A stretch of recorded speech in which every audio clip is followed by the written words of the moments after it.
Di 10 tahun yang lalu telah muncul sebuah gate yang mampu menghubungkan dunia ini dengan dunia lain. Di dalam gate tersebut terdapat sebuah dungeon yang berisi makhluk-makhluk aneh alias monster. Dan para manusia tidak bisa membunuh mereka semua dengan senjata konvensional. Namun akibat kemunculan gate tersebut, sebagian manusia telah dianugerahi energi sihir. Alhasil para manusia membangun sebuah raid, lebih tepatnya asosiasi para hunter, untuk menaklukkan setiap gate yang muncul di seluruh dunia ini. Dan para hunter terbagi menjadi 6 tingkatan sesuai energi sihir, terdiri dari tingkat S, A, B, C, D, dan E. Tingkat paling tinggi yaitu tingkat S dan yang paling rendah yaitu tingkat E. Perlu diingat juga setiap hunter memiliki job yang berbeda-beda sesuai energi yang dimiliki. Ada yang berperan sebagai tanker, fighter, penyihir, dan ada juga yang berperan sebagai support alias penyembuh. Nah, ketika peringkat rendah tidak sanggup untuk melawan monster, biasanya peringkat tinggi akan datang sebagai bala bantuan, seperti halnya orang-orang ini yang berperingkat S.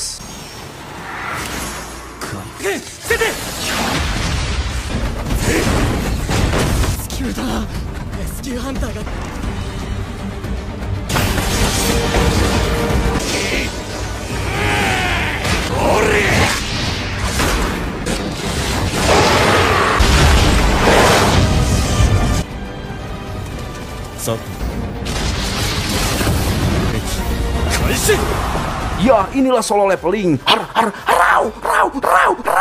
Yo, hello bro. Gimana kabarnya? Semoga kalian diberi kesehatan dan rezeki yang melimpah. Kali ini mari kita ngalur cerita anime yang baru di tahun 2024 ini, yaitu Solo Leveling. Jujur bro, anime ini paling gue tunggu sejak zaman gue masih dagang bro. Dan akhirnya anime ini rilis di tahun 2024. Ceritanya itu seru bro, yang dimana ada seorang pemuda terlahir sebagai hunter paling lemah dan menyedihkan. Tapi meski begitu, si pemuda itu tetap berjuang sebagai tulang punggung keluarga untuk membiayai sekolah adiknya dan bahkan harus membayar biaya perawatan sang ibu yang lagi sakit-sakitan. Namun suatu hari ada sebuah kejadian yang mengubah hidupnya hingga si pemuda itu menjadi hunter terkuat, bahkan memiliki pasukan yang tidak terhitung jumlahnya untuk menyelamatkan dunia ini. Waduh, pasti kalian kagak penasaran deh. Tapi nggak apa-apa, yang penting kita langsung gaskan saja. Ser.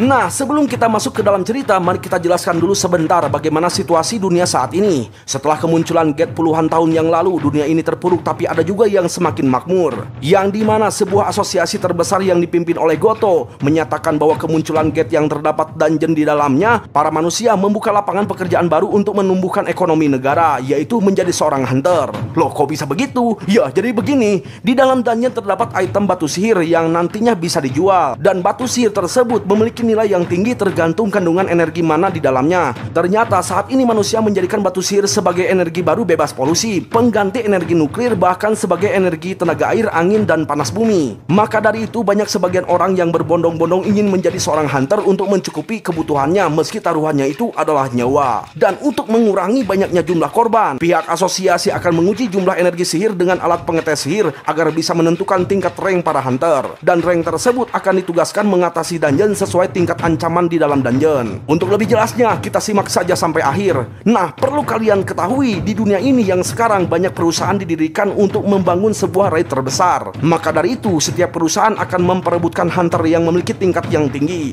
Dan perlu kalian tahu juga, setiap hunter yang memiliki tingkat tinggi, lebih tepatnya rank S, akan terkenal layaknya seorang idol. Tapi yang paling pentingnya, ia memiliki fisik dan kemampuan di luar Nurul. Contohnya si Cui ini yang berperingkat S.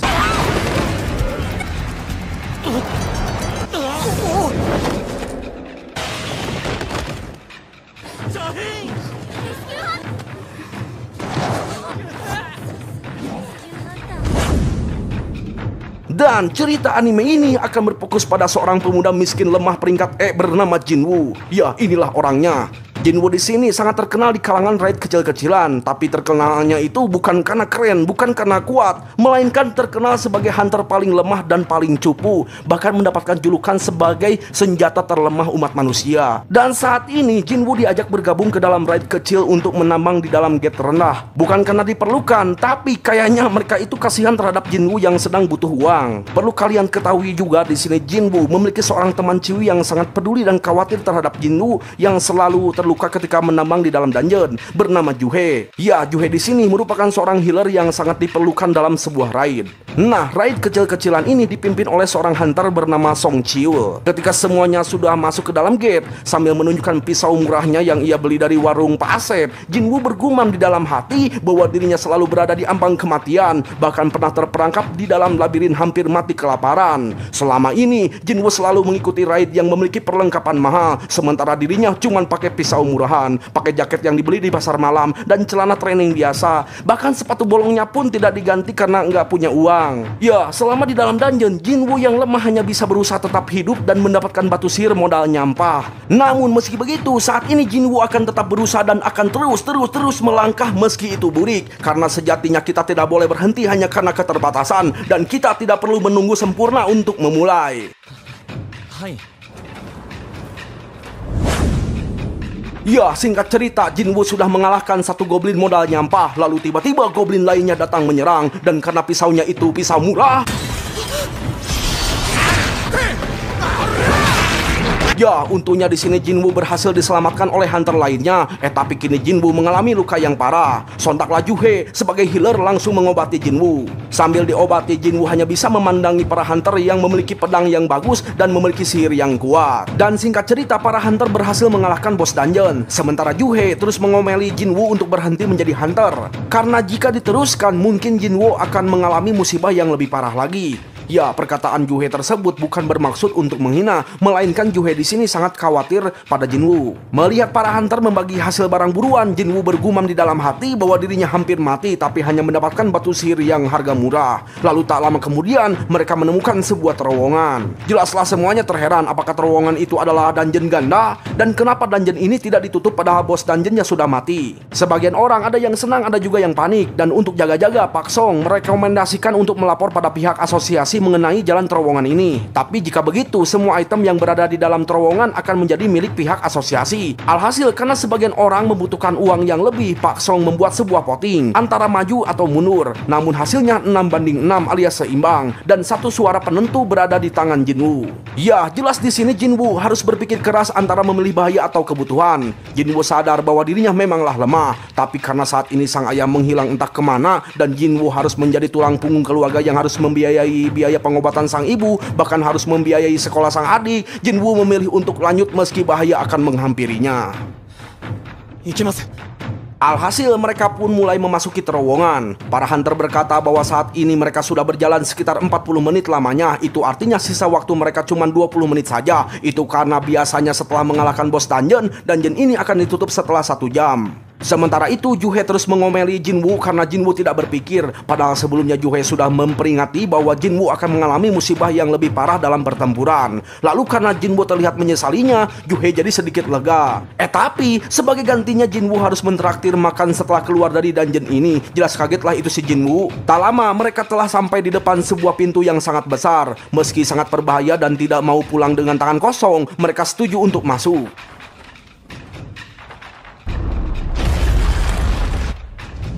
Ya, ternyata di balik pintu terdapat sebuah ruangan yang sangat besar sekali dipenuhi patung-patung raksasa. Dan ada satu patung raja sedang duduk, memiliki ukuran paling besar dari patung lainnya. Lalu tak lama mereka menemukan sebuah patung yang berisi tulisan berupa aturan kuil Karteno. Aturan pertama, hormati dewa. Aturan kedua, pujilah dewa. Dan aturan ketiga, buktikan keimananmu.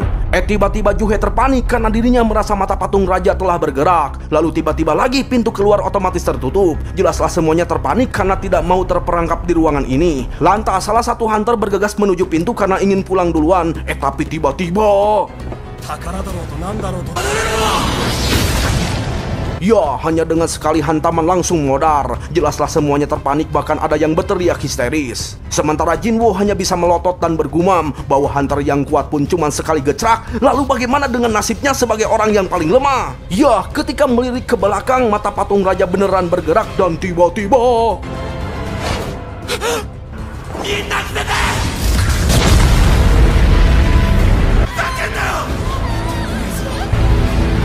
Ya, untungnya Jinwoo yang biasa berada di ambang kematian gercep menyuruh semua orang tiarap. Alhasil banyak orang yang selamat berkat Jinwoo. Ya, meski begitu Jinwoo tetap panik karena situasinya saat ini benar-benar mencekam, yang dimana kematian pasti akan datang hari ini.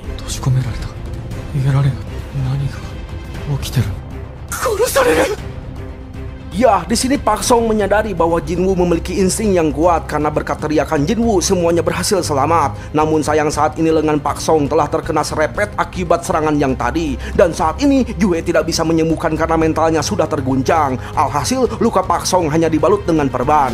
Menurut Pak Song, patung di hadapannya itu alias patung raja pasti berperingkat es yang tidak bisa dilawan oleh raid kecil ini. Maka dari itu mending cari cara untuk keluar dari ruangan ini. Dan Pak Song di sini teringat 3 aturan kuil Karteno yang tercantum di salah satu patung, yaitu hormati dewa, pujilah dewa, dan buktikan keimananmu. Barang siapa yang tidak mentaati peraturan, maka akan mati. Sementara itu di sisi lain, lebih tepatnya di sebuah sekolah, kita diperlihatkan adik dari Jinwoo bernama Jin Ah sedang mengobrol dengan temannya. Dan karena temannya itu bertanya, Jin Ah menjawab bahwa kakaknya itu merupakan seorang hunter, namun cuman hunter peringkat E alias terendah, dan sering terluka ketika pulang. Sontaklah teman Jin Ah bergumam, jika itu aku pasti tidak akan terluka.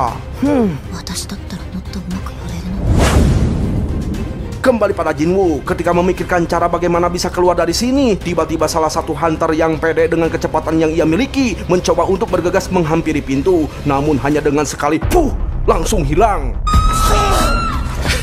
Ya, di sini Jinwoo mulai berpikir dan bertanya-tanya kenapa patung raja tidak membunuh kita yang berada di dekatnya. Lantas ketika teringat peraturan pertama yaitu menghormati sang dewa, dengan sorot penuh keyakinan dan rasa ingin menyelamatkan semua orang, Jinwoo mempertaruhkan nyawanya hanya untuk membuktikan apakah tebakannya itu benar atau salah. Dan ketika sang patung dewa melirik, sontak Jinwoo langsung menundukkan kepala seolah-olah memberikan penghormatan pada dewa. Dan benar saja perlakuan Jinwoo barusan telah berhasil membuat si patung raja diam. Lantas Jinwoo menyuruh semuanya untuk berlutut pada patung raja. Ya, awalnya mereka tidak percaya omongan Jinwoo, namun karena fakta telah membuktikan, sontaklah semuanya ikut berlutut. Namun apa yang terjadi, sang patung raja malah tersenyum lebar.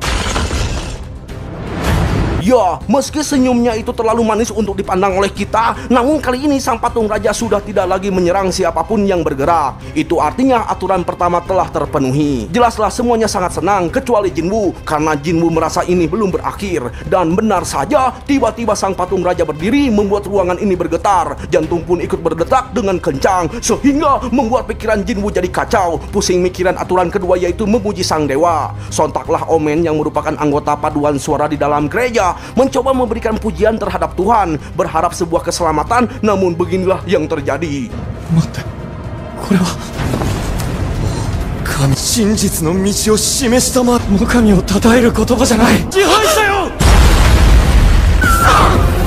Ya, jelas hal tersebut membuat semuanya kocar-kacir, bahkan ada yang pasrah tidak sanggup untuk bergerak. Lantas ketika Tuan Park berlindung di hadapan patung bersenjata, langsung disebet. Sementara itu, Jinwoo terus berlari menarik Yuhe sambil memikirkan apa yang bisa dipuji dari para patung yang sudah dianggap sebagai iblis. Lalu ketika melihat patung-patung bersenjata membantai orang-orang yang tersisa, Jinwoo melihat ada patung yang tidak bersenjata melainkan memegang sebuah alat musik. Sontaklah Jinwoo langsung menyuruh semuanya untuk berlindung di hadapan patung alat musik. Dan benar saja, ketika berdiri di hadapan patung yang memegang alat musik telah selamat. Bahkan patung tersebut bergerak memainkan musik seolah-olah sebagai pujian pada sang dewa. Tapi patung tersebut tidak berlaku pada dua orang. Alhasil Jinwoo menyuruh Yuhe untuk diam, sementara Jinwoo kembali berlari menuju patung musik yang lain. Namun sayang, ketika dikejar, Jinwoo langsung terhempas hingga berada di hadapan patung perisai. Lalu tiba-tiba,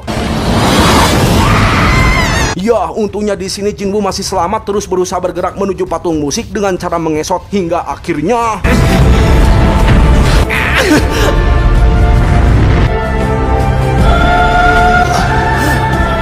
ya, Lagi-lagi Jinwo beruntung masih bisa selamat tepat waktu sampai di depan patung musik sebelum terinjak patung raja. Alhasil ketika aturan kedua telah terpenuhi, patung raja kembali duduk dan sudah tidak tersenyum lagi.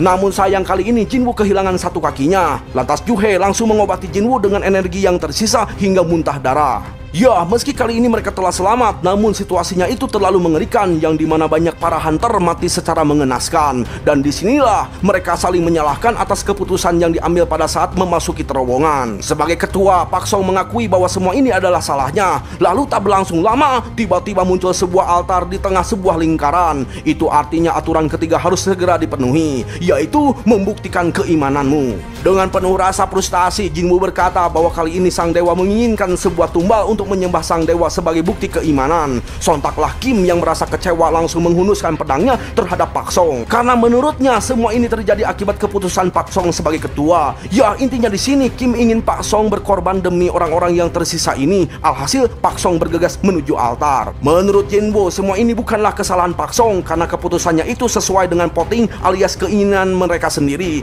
Lalu ketika Pak Song memasuki altar, tiba-tiba muncul api. Ya, di sini Jinwoo mulai kebingungan apa maksud dari api tersebut. Lantas Jinwoo meminta seseorang untuk membantunya berjalan menuju altar. Dan ketika masuk ke dalam altar, muncullah api sesuai jumlah orang yang berada di dalam lingkaran. Jinwoo pun langsung teringat bahwa jika dungeon ini tidak terselesaikan dalam waktu 7 hari, pastinya akan menjadi dungeon break, yang artinya para monster akan bebas masuk keluar dunia. Dan jika itu terjadi, pastinya akan datang pertolongan dari raid terbesar. Lebih tepatnya, saat ini Jinwoo lebih memilih untuk bertahan hingga hari itu tiba. Tapi apakah mungkin semuanya bisa bertahan di sini? Nah, untuk memastikan kelanjutannya, Jinwoo menyuruh semuanya untuk masuk ke dalam lingkaran altar. Dan tiba-tiba muncul api berwarna biru, bahkan pintu pun mulai terbuka lebar. Perlahan api biru mulai menghilang, dan perlahan para patung bersenjata mulai mendekati. Bahkan pintu pun perlahan mulai tertutup.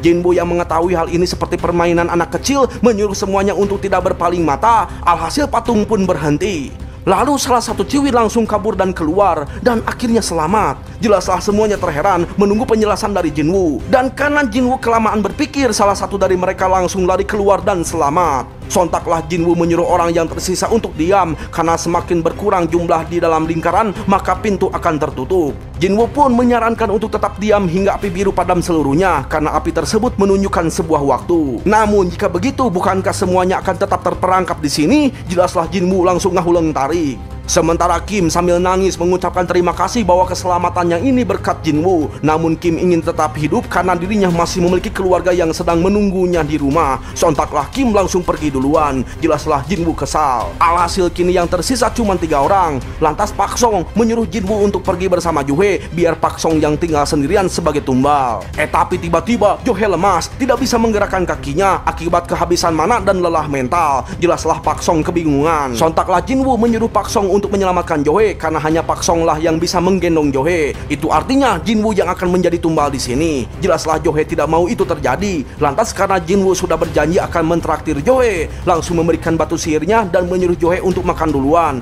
Dan setelah selamat nanti, Jinwoo akan menagih uang kembaliannya. Sontaklah Johe dipukul hingga pingsan, lalu digendong keluar oleh Pak Song. Dan akhirnya mereka selamat, tersisa Jinwoo seorang. Ya, di sini Jinwoo pasrah. Tahu begini ia akan mengambil asuransi dengan jumlah yang besar. Dan untuk yang terakhir, Jinwoo sekali lagi akan menghunuskan pedang sebagai bentuk perlawanan terakhir. Seperti yang kita lihat, Jinwoo berkali-kali dihantam, disiksa tanpa ampun, dan Jinwoo hanya bisa bergumam di dalam hati bahwa dirinya bangga bisa terus berjuang meski dipandang sebagai orang yang paling lemah. Namun sebenarnya Jinwoo juga ingin menjadi kuat, dan sejauh ini dirinya tetap lemah meski terus berusaha sekuat tenaga. Teringat perkataan Kim, Jinwoo menganggap bahwa dia adalah orang yang egois, karena sebenarnya semua orang memiliki keluarga yang harus diperjuangkan, termasuk Jinwoo memiliki ibu yang sedang dirawat dan sang adik yang masih membutuhkan biaya untuk sekolah. Dan lalu ketika kematian sudah datang untuk menjemput, Jinwoo berandai-andai ingin diberi satu kesempatan, dan tiba-tiba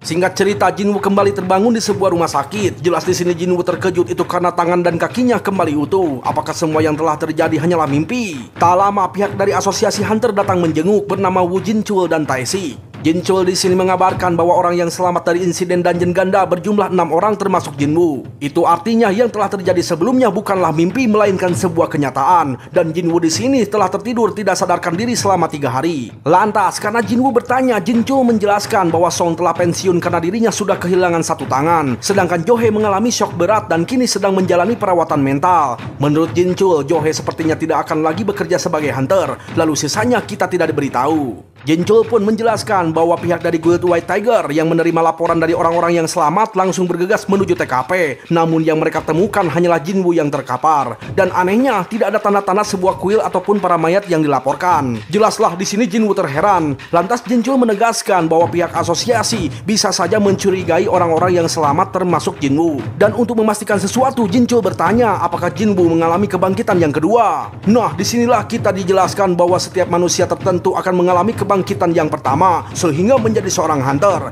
dan ada juga hunter yang mengalami kebangkitan kedua, yang dimana hunter tersebut akan menerima sebuah kekuatan baru hingga melewati batas mencapai peringkat A bahkan peringkat S. Jelaslah di sini Jinwoo sangatlah senang karena akhirnya Jinwoo bisa menjadi hunter yang kuat. Namun ketika Jinwoo mengecek kekuatan sihirnya dengan alat pengukur yang disediakan, tertera jumlah sihir yang sangat sedikit sekali alias terlemah di antara manusia normal lainnya. Lantas Jinchul yang berharap besar pun langsung pergi dan bergumam bahwa normalnya gitu ya, hunter peringkat E memiliki kekuatan sihir paling rendah itu di angka 70. Lah ini si Jinwoo hanya berada di angka 10. Akan tetapi di sini Jinchul merasa heran kenapa Jinwoo berhasil selamat di dalam dungeon ganda. Ya, di sini Jinwoo sedikit kecewa karena telah berharap besar. Tapi di sini Jinwoo juga terheran kenapa mereka berdua tidak terganggu dengan keberadaan sebuah kolom menu di atas kepala Jinwoo. Apakah hanya Jinwoo saja yang bisa melihatnya? Lalu ketika disentuh tidak terjadi apa-apa. Sontaklah Jinwoo kembali teringat bahwa ketika di ujung kematiannya, Jinwoo menerima sebuah penawaran untuk menjadi player lewat kolom menu tersebut.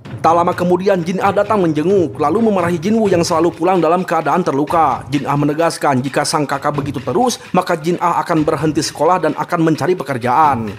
Lantas Jinwoo bertanya apakah Jin-Ah bisa melihat kolom menu yang ada di hadapannya. Jelaslah Jin-Ah terheran, yang artinya Jin-Ah tidak bisa melihat kolom tersebut. Dan ketika Jinwoo bertanya soal game, Jin-Ah makin terheran dan menganggap bahwa Jinwoo sepertinya kepalanya sudah dijeduk gitu. Tapi di sini Jin-Ah sangat senang karena sang kakak masih selamat dan terlihat sehat. Nah, ketika Jin-Ah sudah pergi, Jinwoo mulai membuka notif di dalam kolom menu dengan pikirannya. Kolom tersebut menyebutkan sebuah sistem pengembangan diri dan jika player tidak mengikuti arahan sistem ini, maka akan mendapatkan sebuah hukuman. Jinwoo juga menemukan sebuah notif berupa quest yang harus dikerjakan, yaitu push up, sit up, squat, dan lari dalam waktu yang ditentukan. Jikalau waktu telah habis dan Jinwoo tidak melakukan tugasnya, maka akan dikenai sebuah hukuman. Tapi menurut Jinwoo, itu hanyalah lelucon.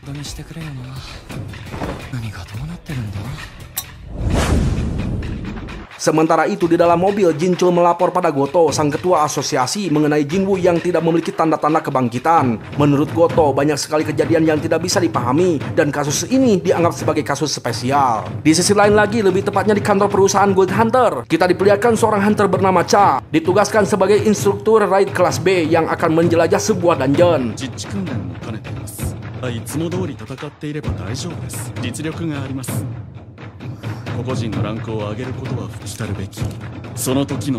Lalu pada malam harinya kita diperlihatkan kemunculan gate di tengah jalan membuat situasi jadi macet.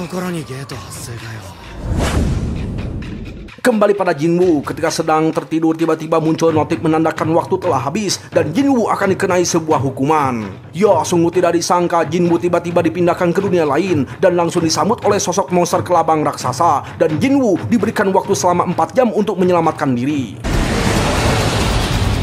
Sementara itu di rumah sakit, para perawat mulai riweuh mencari pasien bernama Jinwoo yang tiba-tiba menghilang dari kamarnya. Kembali pada Jinwoo yang sudah tidak kuat menahan rasa lelahnya hingga waktu tersisa 10 detik.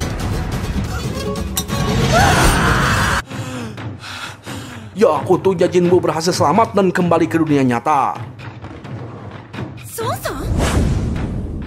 Singkat cerita, esok hari pun tiba. Kini Jinwoo sudah dinyatakan sehat dan akan segera pulang dari rumah sakit. Sementara itu di sisi lain, lebih tepatnya kediaman Juhe. Juhe mendapatkan telepon dari pihak asosiasi untuk bergabung ke dalam raid, menaklukkan gate kelas D yang muncul di tengah jalan tadi malam. Ternyata banyak guild besar yang menolak untuk menaklukkan gate tingkat rendah tersebut. Makanya pihak asosiasi terpaksa mengirimkan raid kecil, lebih tepatnya para hunter dadakan. Dan mereka sangat membutuhkan seorang healer seperti Juhe. Lalu ketika mendengar Jinwoo sudah siuman, sontak Juhe langsung bergegas menemui Jinwoo. Tiba-tiba Juhe terdiam membisu ketika melihat Jinwoo yang sudah sehat dan masih berjuang latihan lari pagi di lapangan. Sontaklah Juhe kembali ke rumah dan akan memikirkan tawaran untuk menaklukkan gate kelas D. Sementara itu, Jinwoo kini mulai menyadari sesuatu, yang dimana kolom menu di hadapannya itu bukanlah sekedar ilusi, dan Jinwoo di sini memiliki sebuah skill untuk memulihkan stamina. Bukan hanya itu, kolom menu tersebut benar-benar mirip dengan sebuah game, dimulai dari quest, penalti quest, dan hadiah dari quest. Bahkan di sini Jinwoo juga bisa menaikkan poin status sesuai keinginannya sendiri yang ia dapat dari quest harian. Setelah menaikkan poin pada kekuatan, Jinwoo merasakan otot-ototnya mulai berkembang. Nah, ketika kembali ke kamar, Jinwoo mulai membuka hadiah dari quest yang ternyata berupa kunci yang berfungsi sebagai pembuka pintu instant dungeon. Sementara itu, hingga hari ini gate kelas D ini belum juga diatasi oleh para hunter. Ternyata gate telah muncul di mana-mana dan pihak asosiasi telah kekurangan anggota hunter dan mereka lebih memprioritaskan gate kelas menengah ke atas.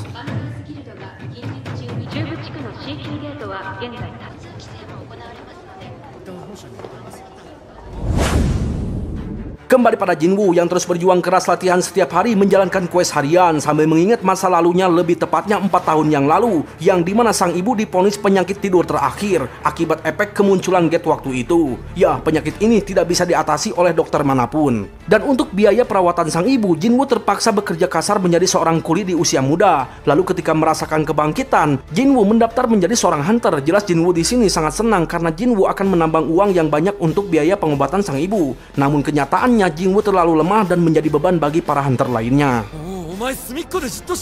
Tapi saat ini Jinwoo sudah berbeda dan Jinwoo akan membuktikan bahwa dirinya bukanlah beban lagi. Singkat cerita, Jinwoo telah sampai di depan gerbang stasiun bawah tanah. Lalu ketika menunjukkan kunci instant dungeon, muncullah sebuah pintu.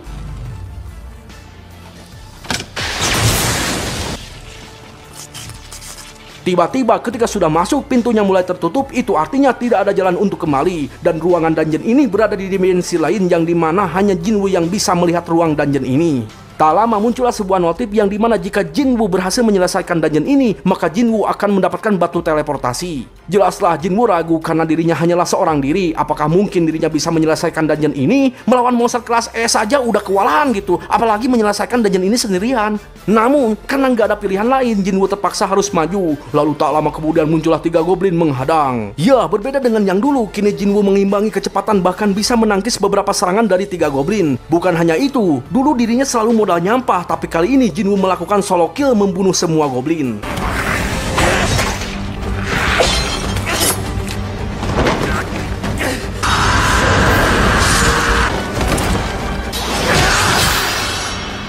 Ya, kali ini Jinwoo merasa bahwa dirinya telah menjadi kuat, namun tak berlangsung lama tiba-tiba. Ya, muncul lagi monster baru berupa serigala yang lebih kuat dari goblin. Dan gawatnya, saat ini senjata Jinwoo telah hancur. Bukan hanya itu, kaki Jinwoo bergetar karena panik. Apakah Jinwoo masih trauma akan senyuman manis dari sang patung raja?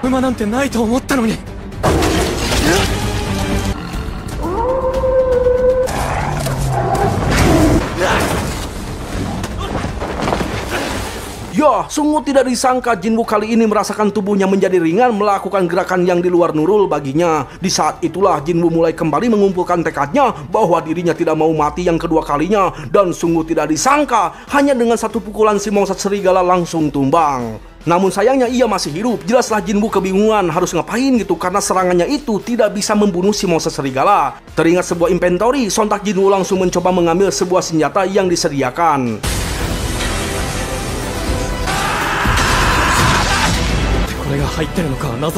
Ya, akhirnya Jinwoo berhasil membunuh satu monster serigala. Tapi tiba-tiba muncul lagi 2 serigala. Dan apasnya pedangnya itu malah nyangkut di lantai. Namun untungnya keburu lepas gitu. Tapi pedang Jinwoo malah digigit. Sontaklah Jinwoo langsung menendang sambil mengesebet.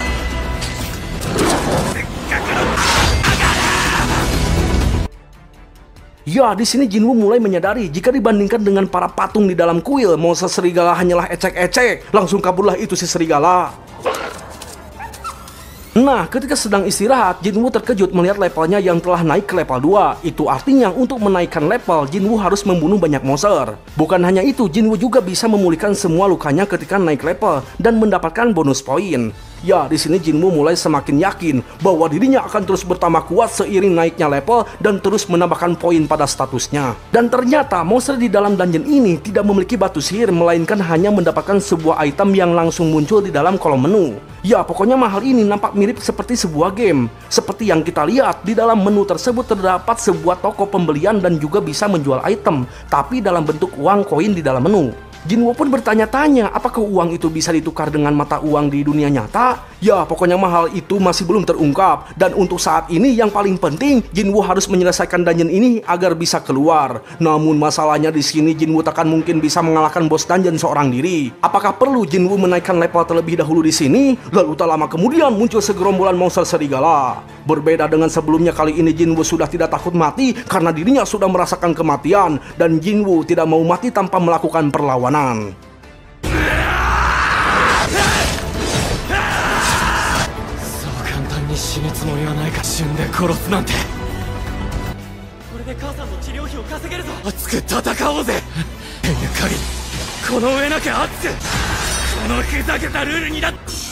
Alhasil kini Jinwoo memiliki gelar sebagai pembunuh serigala. Namun saat ini pedang yang ia pakai mulai mengalami kerusakan karena sudah terlalu sering digunakan.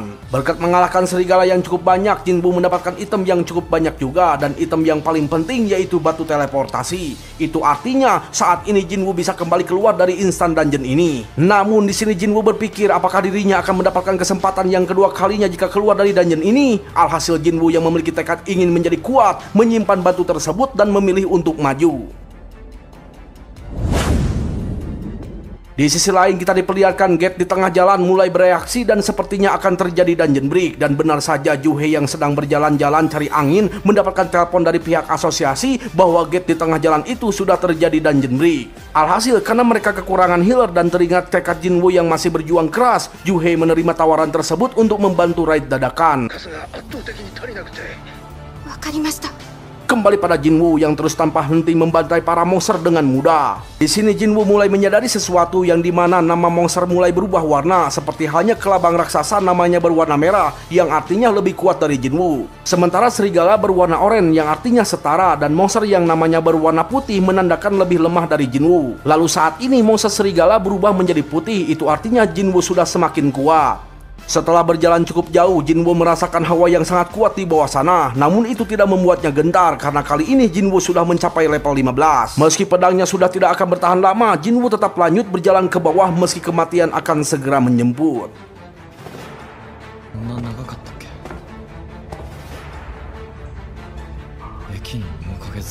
Sesampainya di lantai bawah, lebih tepatnya di sebuah stasiun kereta, tiba-tiba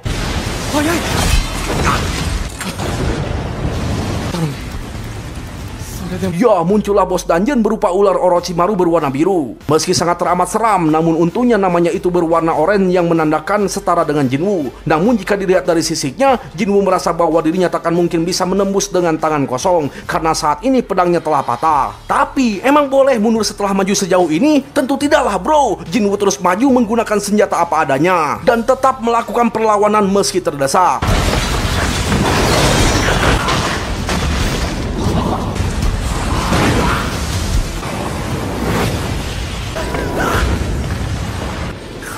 Ya, di sini Jinwoo sadar bahwa dirinya masihlah lemah. Sontak Jinwoo teringat perkataan Pak Song yang pernah mengatakan bahwa orang-orang memandang Jinwoo sebagai senjata terlemah umat manusia. Pak Song di sini hanya bisa memberi semangat agar Jinwoo tetap berjuang untuk mengubah pandangan orang lain. Alhasil Jinwoo pun langsung bangkit kembali dan mengatakan bahwa Jinwoo akan membalikan kehidupannya yang terus ditertawakan oleh orang lain. Lalu ketika terdesak lagi, Jinwoo teringat situasi di dalam kuil yang dimana dikala itu pihak yang lemah tidak berkutik di depan pihak yang kuat. Yang lemah akan gemetaran, ketakutan, bahkan hanya diam saja, dan orang yang lemah sudah pasti akan direndahkan. Meski punya kepintaran, pengetahuan, dan berpikir untuk orang lain, yang lemah pasti akan langsung dikhianati. Sontaklah Jinwoo kembali bangkit, tidak mau lagi diremehkan karena lemah, dan kebaikan sudah tidak ada gunanya di dunia ini. Maka dari itu, Jinwoo harus menjadi kuat. 強くなんなきゃいけないんだよ。まだだ、恐怖に比べたら中心に鍛え上げた今の俺なら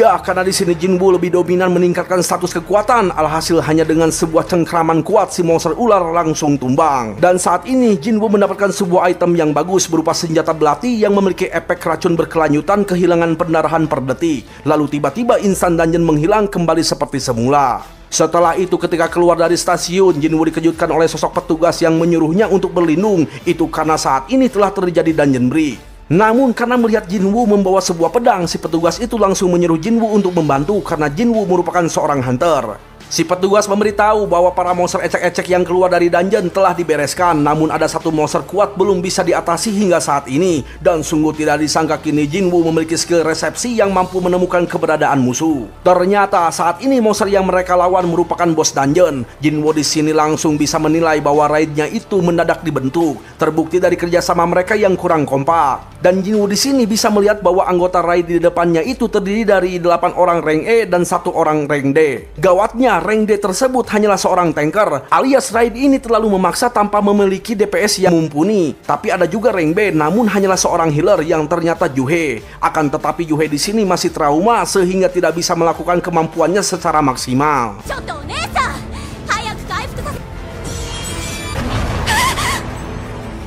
Ya, di sini Jinwoo pun paham betul bagaimana perasaan Juhe karena Jinwoo sama-sama merasakan hal itu. Tapi emang boleh kita terpuruk terus? Emang boleh kita diam terus karena nggak bisa move on? Monster di depannya itu hanyalah kroco, tidak selevel dengan senyuman manis dari sang patung raja. Sontaklah Jinwoo langsung menunjukkan kekuatannya.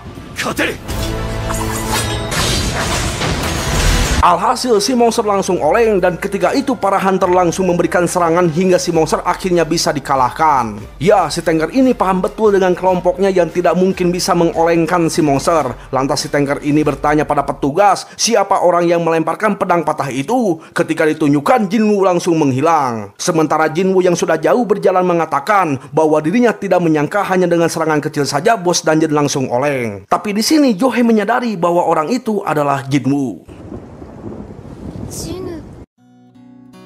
Di kemudian hari entah ada angin apa, tiba-tiba para perawat membicarakan seorang pasien yang memiliki wajah tampan dan tubuh yang kekar berotot dan berurat. Pokoknya mah gagah weh, bikin hati cenat-cenut. Dan sungguh tidak disangka pasien yang mereka bicarakan itu yaitu Jinwoo. Wow, sampai malu-malu gitu loh itu si perawat. Bahkan sampai minta nomor handphone loh. Hai. Wakarimashita. Bang, padahal gue udah tampan loh bang, tapi nggak ada yang minta nomor bang. Loh, itu yang kemarin minta nomor siapa? Lah beda bang, itu bang Emok bang. Loh, skip. Esok hari pagi pun tiba, kita diperlihatkan Jin Ah yang sedang menonton sebuah acara TV mewawancarai salah satu dari ke-7 hunter peringkat S di dalam negeri ini yaitu Baek alias ketua Guild White Tiger. Ternyata hari ini Jinwoo sudah pulang dari rumah sakit dan di sini Jin Ah cukup terkejut melihat perkembangan sang kakak. Tapi di sini Jin Ah tidak mencurigai apapun. Ya namanya juga sang adik kalau melihat kakaknya sehat, apapun yang terjadi pasti senang bro. Dan di sini ternyata Jinwoo merupakan seorang kakak yang sangat perhatian. Terbukti dari caranya yang memaksa untuk bawa payung padahal cuaca sangatlah cerah. Nah, di sini Jinwoo beranggapan apakah jika statusnya terus berkembang dirinya akan menjadi binaragawan. Ternyata saat ini Jinwoo telah mencapai level 18. Di sini Jinwoo mulai bingung dengan poin yang akan ia masukkan. Apakah harus dimasukkan pada kekuatan lagi? Tapi kalau misalkan kekuatan saja kurang efektif bro. Percuma gitu kalau misalkan punya kekuatan yang edan tapi enggak kena. Maka dari itu Jinwoo menambahkan poinnya pada kecepatan. Nah setelah itu tiba-tiba Jinwoo terpanik karena ada panggilan tagihan bayar kontrakan. Waduh, disinilah Jinwoo harus mulai bekerja sebagai seorang hunter. Dan untuk mendapatkan uang yang besar tentunya Jinwoo harus mencari gate peringkat atas. Tapi dengan ranknya saat ini yang masih di peringkat E, pastinya tidak akan diizinkan. Ya, bagi Jinwoo yang sudah kuat seperti ini tuh mudah, tinggal tes ulang saja. Sudah pasti Jinwoo akan mendapatkan rank yang tinggi dan pastinya akan banjir uang setelah terkenal. Tapi masalahnya di sini, Jinwoo akan menarik perhatian banyak orang. Itu karena Jinwoo sebagai hunter yang bisa terus berkembang dan bertambah kuat merupakan fenomena yang belum ditemukan di dunia ini. Maka dari itu Jinwoo akan terus menyembunyikan perihal dirinya sampai dirinya mengetahui apa yang terjadi sebenarnya dan siapa pembuat sistem di dalam tubuhnya itu. Lalu singkat cerita, Jinwoo datang ke sebuah tempat untuk bergabung dengan sebuah raid yang akan menaklukkan gate tingkat C.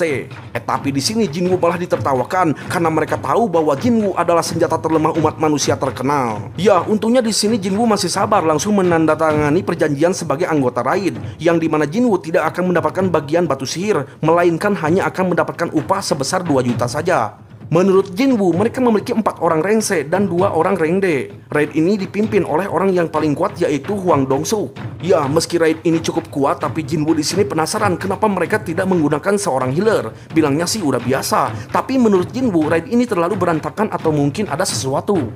Tak lama muncullah orang baru yang menerima panggilan seperti Jinwoo bernama Yo Jin-ho. Berperingkat D, memiliki perlengkapan mewah. Sudah dipastikan Jin-ho di sini merupakan anak orang kaya. Dan ternyata Jinwoo di sini yang dianggap paling rendah hanya dipekerjakan sebagai tukang angkut barang. Waduh, singkat cerita, mereka semua telah sampai di depan gate yang cukup besar. Jelaslah mereka terheran apakah benar ini gate tingkat C. Dong-suk bilang itu benar karena sudah dilakukan pengecekan sebanyak 2 kali oleh pihak asosiasi.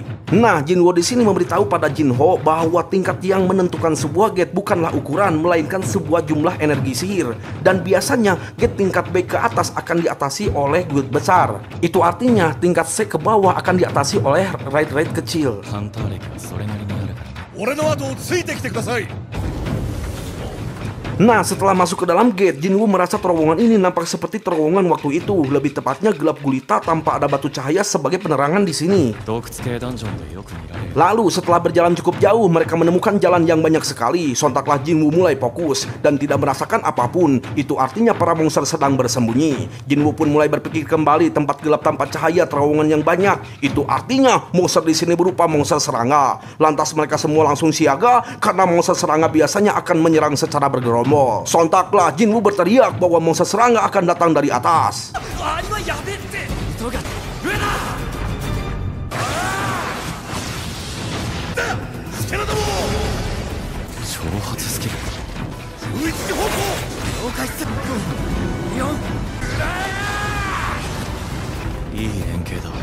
Ya, di sini Jinwoo mulai paham kenapa raid ini tidak memerlukan seorang healer. Karena cara bertarung mereka yang sembrono tapi kompak akan jadi canggung jika harus melindungi seorang healer. Tapi entah kenapa di sini Jinwoo merasa jengkel, seperti ada sesuatu gitu. Nah, setelah mengalahkan para monster, waktunya mereka untuk farming batu sihir. Dan di sini Dong-suk berterima kasih karena berkat Jinwoo semuanya jadi siap siaga. Tapi di sini Dong-suk penasaran kenapa Jinwoo bisa tahu monster akan menyerang. Ya, Jinwoo cuma bilang itu hanyalah sebuah intuisi. Tiba-tiba mereka terheran kenapa para serangga ini terluka kena gigitan sebelum diserang. Itu artinya ada pemangsa yang lebih kuat dari monster-monster ini. Sontaklah Dong-suk menunjukkan wajah yang licik seperti sedang merencanakan sesuatu. Sementara itu Jinwoo yang tahu bahwa perlengkapan Jin-ho adalah barang yang mahal hanya bisa berkata hati-hati pada Jin-ho sambil melirik ke arah Dong-suk. Sementara itu di sisi lain kita diperlihatkan kantor perusahaan Guild White Tiger yang sedang pada latihan. Tapi latihan yang paling edan yaitu latihan sang ketua Guild berperingkat S bernama Kang Baek.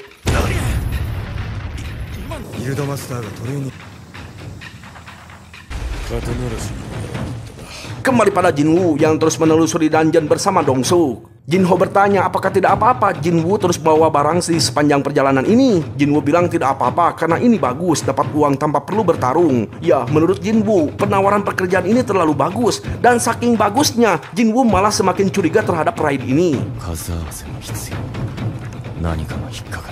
Nah, singkat cerita, tibalah mereka di lorong tempat tinggal bos dungeon. Dilihat dari jaring-jaring yang ada, tempat ini pasti dihuni monster laba-laba. Tapi ketika masuk ke dalam, ruangannya itu malah dipenuhi kristal mana yang banyak sekali. Yang sudah pasti, semua itu akan membuat raid ini jadi kaya raya. Lantas Jin-ho yang paham soal hukum menunjukkan kertas kontrak miliknya dan Jinwoo berkata pada Dong-suk bahwa di dalam perjanjian raid ini tidak akan membagi hasil batu sihir. Itu artinya kristal mana ini akan dibagi untuk Jin-ho dan Jinwoo. Ya, di sini Dong-suk paham soal itu dan ia akan membaginya dengan rata. Tapi setelah mengalahkan bos dungeon yang sedang tertidur. Nah, masalahnya di sini jika mengalahkan bos dungeon maka dungeon ini akan auto tertutup. Itu artinya kita harus menambang kristal mana sebelum membunuh bos dungeon. Tiba-tiba Dong-suk memerahi bawahannya karena telah meninggalkan peralatan menambang di dalam mobil. Dong-suk akan mengambil peralatan, sementara Jinwoo dan Jin-ho disuruh untuk berjaga di sini. Bilangnya masih aman karena bos dungeon masih tertidur. Dan di sini Jinwoo hanya terdiam mengikuti alur yang akan mereka lakukan. Dan benar saja, ketika keluar dari ruangan ini, mereka langsung menutup jalan keluar. Jinwoo di sini sudah mengira hal ini akan terjadi karena dulu Pak Song pernah mengatakan bahwa kecelakaan dan tindak kriminal di dalam dungeon tidak akan terungkap ke publik. Yang artinya ada sebagian hunter yang sengaja ingin meraup keuntungan dengan cara apapun termasuk tindak kriminal. Seperti halnya saat ini mereka berkhianat hanya untuk menguasai tambang kristal mana dengan cara memanfaatkan orang yang lemah untuk memancing monster, seumpama cicak yang meninggalkan ekornya. Jelaslah di sini Jinho kecewa dengan raid ini. Seandainya Jinho tidak mengungkit soal kontrak, mungkin ini takkan terjadi. Tapi menurut Jinwoo, mereka memang merencanakan ini sejak awal, dan mungkin jika Jinwoo tidak waspada sedari tadi, mereka akan membunuh Jinho di saat lengah. Dan lalu ketika bos dungeon terbangun, Jinho langsung rariweh menyuruh Jinwoo untuk berlindung. Waduh, serius bro? Ya, menurut Jinwoo antara rank D melawan bos dungeon rank C bagaikan langit dan bumi. Tapi apakah emang harus berpikiran seperti itu? Tidaklah bro. Jika dibandingkan dengan patung raja di dalam kuil, monster tersebut hanyalah ecek-ecek. Sontaklah Jinwoo mulai maju sambil menunjukkan senjata barunya dan berkata bahwa dirinya lah yang akan mengalahkan bos dungeon. Jinho, 動かない。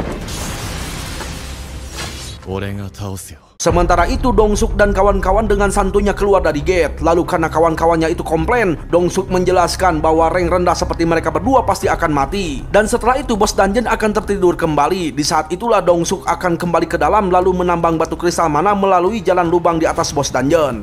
Dan jika bos dungeon terpaksa harus dikalahkan, Dongsuk tidak akan rugi karena masih ada perlengkapan milik Jinho yang memiliki harga mahal. Ya, pokoknya mah di sini Dongsuk sangat yakin 100% bahwa mereka berdua pasti akan mati karena dirinya seorang diri pun takkan sanggup melawan bos monster sendirian. Kembali pada Jinwoo, terlihat Jinho begitu khawatir karena Jinwoo mustahil bisa mengalahkan bos monster tingkat C sendirian. Maka dari itu Jinho lebih memilih untuk mencari jalan untuk kabur. Ya, di sini Jinwoo bergumam di dalam hati bahwa dirinya setuju dengan perkataan Jinho karena Jinwoo masihlah lemah, yang dimana monster sebelumnya yang ia lawan masihlah di peringkat D. Dan saat ini benar-benar berada di level yang berbeda. Namun entah kenapa Jinwoo di sini tidak merasa terintimidasi, tidak ada rasa takut sedikit pun, yang ada jiwanya malah semakin berkobar. Maka dari itu kita langsung gaskan saja. Harau.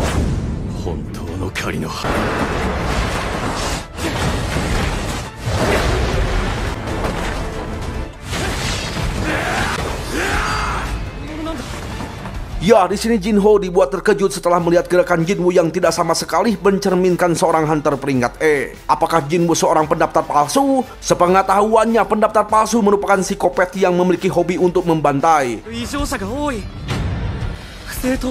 Sementara itu, Jinwoo mulai resah karena staminanya perlahan berkurang. Akan gawat jika staminanya habis, maka pergerakan Jinwoo akan semakin melambat. Maka dari itu, Jinwoo harus mengambil satu langkah mencari titik lemah dan bertaruh pada pasif belati yang dipegangnya itu. Sontaklah Jinwoo menggunakan skill barunya, yaitu penambah kecepatan hingga 30%.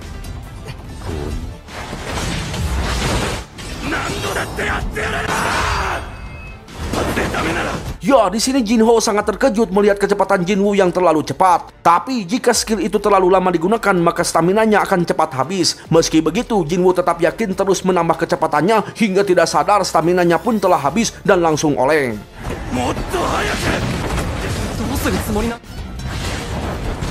Lalu ketika akan dihantam, sontak Jinwoo menggunakan item recovery kembali bergerak dengan cepat dan langsung membunuh si monster laba-laba.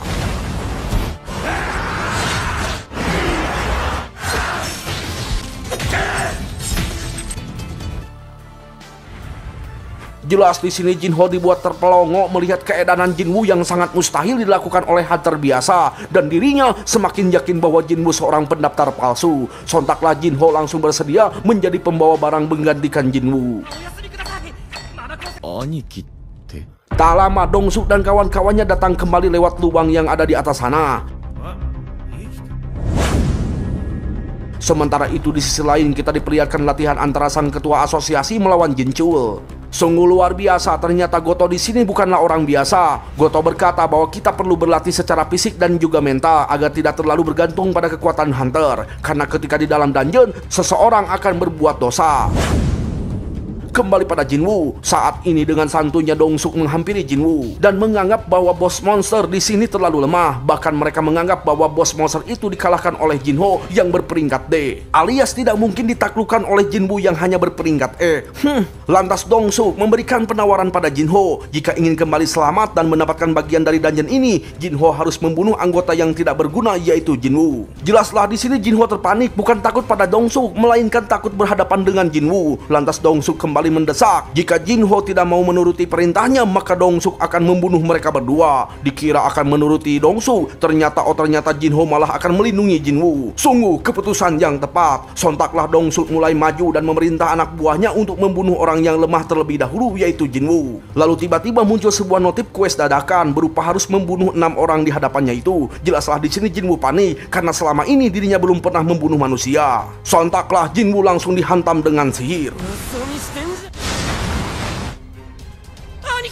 Jelas di sini Jinho terkejut karena mereka begitu tega tanpa ragu menyerang sesama manusia. Sementara Jinwoo bergumam di dalam hati bahwa dirinya telah lupa dengan dunia ini. Dunia yang menjunjung tinggi kekuatan, dunia yang dipenuhi kekerasan, penipuan, dan pengkhianatan. Jinwoo sadar dirinya pun pernah lupa, termakan kesombongan, lengah hingga terjebak dalam ilusi. Dan saat ini Jinwoo terpaksa oleh sebuah sistem yang dimana Jinwoo harus menjadi player kill. Apakah ini kebetulan ataukah demi suatu kebaikan? Sambil bangkit kembali, Jinwoo mulai menyadari suatu hal bahwa dirinya sudah menjadi kuat dalam artian sistem dan dirinya saling memanfaatkan. Sambil berjalan, Jinwoo berkata bahwa dirinya telah lupa dengan dunia ini yang dimana orang lemah akan selalu direnggut. Sontak Jinwoo bertanya, apakah kalian siap menjadi mangsa yang diburu oleh yang kuat?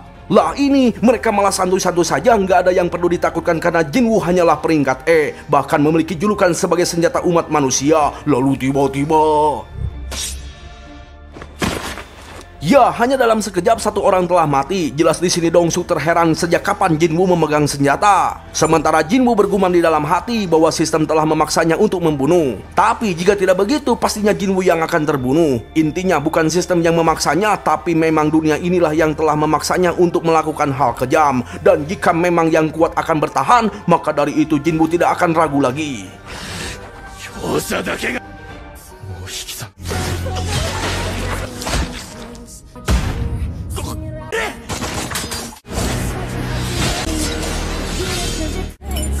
Ya, di sini Jinho kembali terpelongok melihat Jinwoo yang malah semakin kuat dibandingkan pada saat melawan bos monster. Sementara Dongsuk mulai murka, mengerahkan seluruh kemampuannya, memancarkan energi yang sangat besar sekali. Dongsuk di sini yakin bahwa dirinya akan menang karena Jinwoo pastinya sudah kelelahan dan tubuh Dongsuk sudah diperkuat sekeras baja, takkan mungkin ditembus dengan pisau dapur milik Jinwoo. Namun kenyataannya...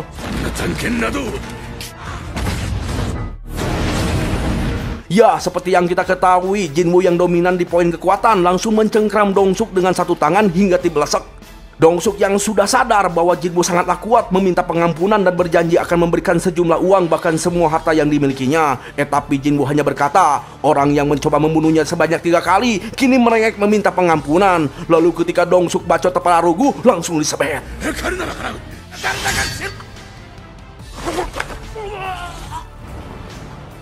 Sementara itu di sisi lain kita diperlihatkan sekumpulan ciwi yang sedang bergosip mengenai para hunters. Mereka membicarakan soal pelatihan dungeon peringkat A bersama Hunter Cha. Para hunter begitu kerepotan ketika melawan monster peringkat A, tapi di mata Hunter Cha, monster tersebut sangatlah ejek, membuat para hunter lainnya terpelongo. Ya, menurut para ciwi ini, Hunter Cha sangatlah tekun karena ia mengincar posisi unit komandan penyerangan selanjutnya. Tapi ada juga rumor yang tidak mengenakan, yaitu banyak korban yang terjadi pada saat unit penyerangan sebelumnya. Kembali pada Jinwoo yang sudah berhasil keluar dari dungeon. Nah, si pengawas ini awalnya terkejut kenapa orang-orang yang selamat cuma 2 orang saja. Dan untungnya Jinwoo di sini tidak dicurigai karena Jinho memakai perlengkapan mahal. Sudah dipastikan keselamatan mereka berdua ini berkat Jinho yang kuat. Sementara Jinwoo peringkat E, pasti keselamatannya itu berkat bersembunyi gitu. Ya, sementara Jinwoo hanya diam sambil mengecek kolom menu yang menunjukkan sebuah skill baru, yaitu skill nafsu pembunuh. Tapi skill tersebut bukanlah keuntungan, melainkan merugikan bagi Jinwoo, yang dimana semua kemampuannya akan berkurang mencapai 50%. Waduh. Lalu tak berlangsung lama, tiba-tiba hujan turun membasahi dunia ini. Jinwoo di sini bersyukur telah memberikan payung pada sang adik saat berangkat sekolah.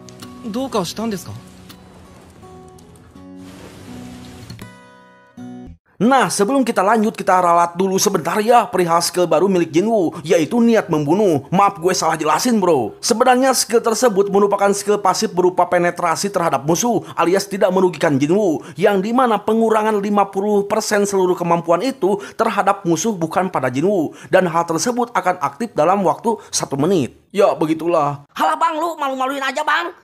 Namanya juga manusia tuh. Lanjut ya. Nah, keesokan harinya Jinchul menerima laporan mengenai 6 orang yang mati di dalam dungeon dan 2 orang yang selamat yang hanya merupakan peringkat D dan E alias Jinwoo. Jinchul mengira ini memang sering terjadi, yang dimana peringkat rendah selalu selamat melarikan diri. Tapi di sini Jinchul merasakan hal yang aneh. Di antara yang mati itu merupakan adik dari Hwang Dong-suk. Siapa ya dia? それは確かに引っかかる。 Kembali pada Jinwoo, setelah melakukan quest harian, Jinwoo balik ke rumah sambil membawa makanan siang berupa ayam goreng untuk sang adik. Ya, di sini Jin-ah terheran dengan sang kakak yang begitu baik. Karena biasanya Jinwoo itu pelit alias gak punya duit. Itu artinya pekerjaan yang kemarin pastinya menghasilkan penghasilan yang cukup lumayan. Dan pastinya itu berkat rekan partian yang sangat kuat. Jelas Jinwoo langsung murung, tapi ia menutupi perasaan itu dengan berkata benar apa yang diungkapkan oleh Jin-ah. Namun meski begitu, Jinwoo tidak bisa lupa dengan kejadian sebelumnya. Dan Jinwoo di sini merasa ketika itu Jinwoo benar-benar tidak ragu sama sekali. Jinwoo bertanya-tanya apakah tekadnya itu semakin kuat seiring naiknya level.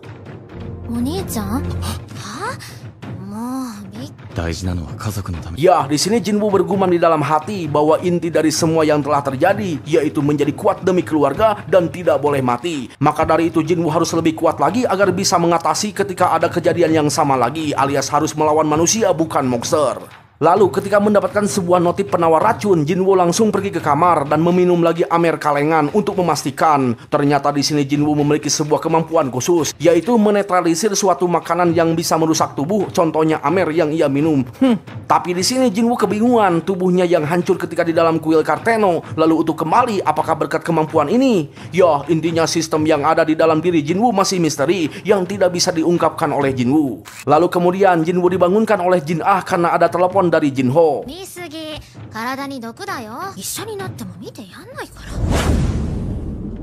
Singkat cerita, Jinwoo janjian bertemu di sebuah kafe dengan Jinho. Awalnya Jinho basa-basi berterima kasih atas kejadian kemarin, tapi di sini Jinwoo mengingatkan untuk tetap tutup mulut perihal tersebut. Jelas di sini Jinho mendukung Jinwoo karena yang jahat itu adalah mereka dan yang dilakukan Jinwoo hanyalah pembelaan diri meski harus membunuh. Lalu kemudian di sini Jinho membicarakan keperluannya, yaitu ingin mengajak Jinwoo masuk ke dalam guild. Sontaklah Jinwoo langsung menolak, bahkan langsung bergegas pergi karena dirinya tidak mau menjadi mainan anak orang kaya. Lantas Jinho langsung memohon pada Jinwoo untuk ikut setidaknya melakukan 20 kali penjelajahan dungeon. Dalam artian Jinho bertekad ingin menjadi guild master. Melihat caranya memohon, alhasil Jinwoo mau mendengarkan penjelasan. Nah, di sini Jinho menjelaskan bahwa untuk menjadi guild master harus memenuhi persyaratan, yaitu berpengalaman melakukan raid sebanyak 20 kali. Dan alasan kenapa Jinho ingin menjadi guild master yaitu demi perusahaan sang ayah, lebih tepatnya perusahaan konstruksi Yujin. Ya, di sini Jinwoo sadar pastinya setiap perusahaan akan tergiur dengan berlimpahnya item serta bahan-bahan yang ada di dalam dungeon yang bisa ditukar dengan uang yang sangat besar. Dan di sini Jinwoo juga paham kenapa perusahaan Yujin ingin membuat sebuah guild yang pastinya demi perusahaan agar tetap stabil.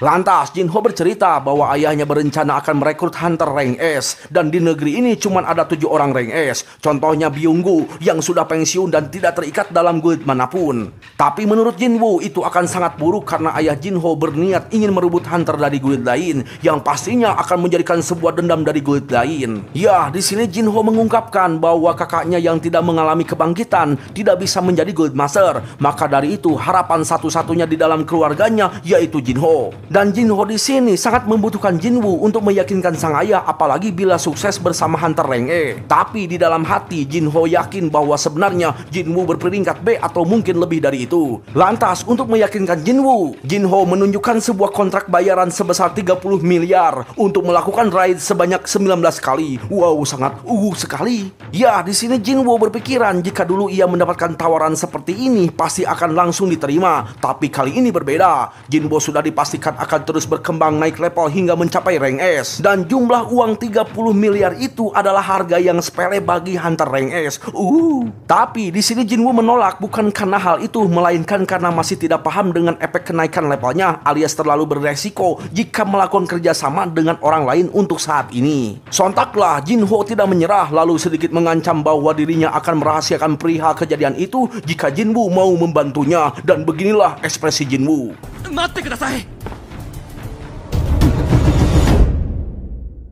Sementara itu di sisi lain, lebih tepatnya di luar negeri, kita diperlihatkan kakak dari Dong-suk alias Hwang Dong-suk marah-marah meminta dokumen kematian adiknya. Dalam dokumen tersebut tertera orang yang selamat yaitu Jinho dan Jinwoo. Lantas Dongsu bertanya pada asistennya yang bernama Laura, apa hukumnya jika membunuh seseorang dari luar negeri. Laura menjawab bahwa hal tersebut sudah pasti akan dituntut sesuai hukum negara, dan jika tidak ada perjanjian antar negara, maka hukuman akan ditetapkan sesuai negara kita sendiri. Dalam artian masih bisa bernegosiasi agar ada kelonggaran dalam hukum negara. Sontak Dongsu meminta Laura untuk mengatur jadwal kepergiannya ke negara tetangga. Esok hari pagi pun tiba. Ketika Jinwoo melakukan quest harian, tiba-tiba Jin Ah ikut lari pagi. Jelas heranlah itu si Jinwoo, kok tumben sekali gitu. Nah, ketika lari jogging, tiba-tiba Jinwoo bertanya pada Jin Ah, seandainya kita punya uang 30 miliar, apa yang diinginkan Jin Ah? Mungkinkah Jin Ah ingin punya kulkas 6 pintu, mobil canggih bisa terbang, helikopter, armor anti peluru segitiga mewah? Namun di sini Jin Ah cuman hanya ingin mengobati sang ibu, bayar kuliah, dan sisanya untuk menabung. Ya, mungkin di sini Jin Ah berpikiran tidak mau membebani Jinwoo karena ia tahu Hunter rank E tidak mungkin mendapatkan uang sebanyak itu. Nah, ketika mengecek kolom quest, Jinwoo mencoba melakukan secara berlebihan alias 2 kali lipat dari tugasnya. Dan anehnya di sini itu dihitung, bahkan mendapatkan sebuah pilihan hadiah. Lalu ketika memilih random box, muncullah sebuah kunci instan dungeon. Ya, bagi Jinwoo ini biasa, tapi yang bikin terkejut di sini kunci tersebut memiliki kesulitan setingkat rank S. Namun di sini Jinwoo sangat teramat senang karena dungeon tersebut akan memberikan sebuah hadiah berupa sebuah eliksir kehidupan yang dapat menyembuhkan penyakit apapun. Sontaklah Jinwoo langsung menjenguk sang ibu di rumah sakit, lalu menguatkan tekad dan langsung membuka dungeon instan demi mendapatkan eliksir kehidupan untuk menyembuhkan sang ibu.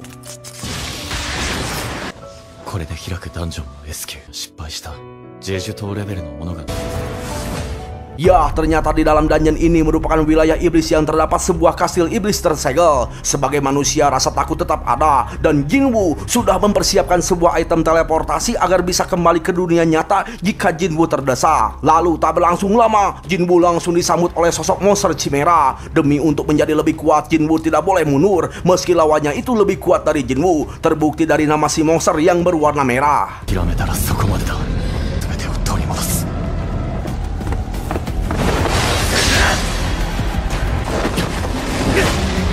Ya, ternyata Jinwoo memang masihlah lemah, yang dimana semua serangannya itu tidak berdamage terhadap Chimera. Bahkan semua skill pasifnya tidak berpengaruh alias tercancel karena lawannya itu lebih kuat dari Jinwoo. Alhasil Jinwoo benar-benar dibuat terpojok dan bahkan hampir mati.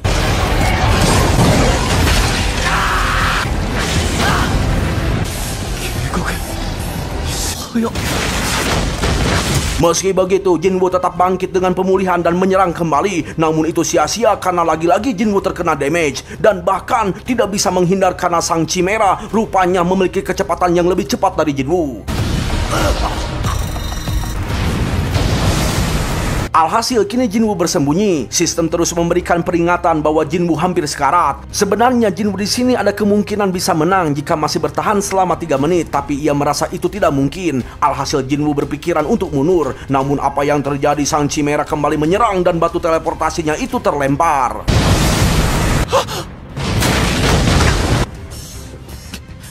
Untungnya di sini Jinwoo masih selamat, tapi jika terkena satu serangan lagi, sudah dipastikan Jinwoo akan mati. Teringat sebuah petion, Jinwoo pun langsung menggunakannya, namun itu hanya menambahkan sedikit poin HP. Lalu ketika teringat kemampuan untuk menetralisir racun, alhasil Jinwoo meminum sebuah eliksir beracun yang memiliki efek pengurangan physical damage sebanyak 20%. Seperti yang kita lihat ketika terkena damage, Jinwoo masih bisa bertahan. Lalu ketika skillnya sudah berefek, Jinwoo langsung maju memberikan serangan balasan.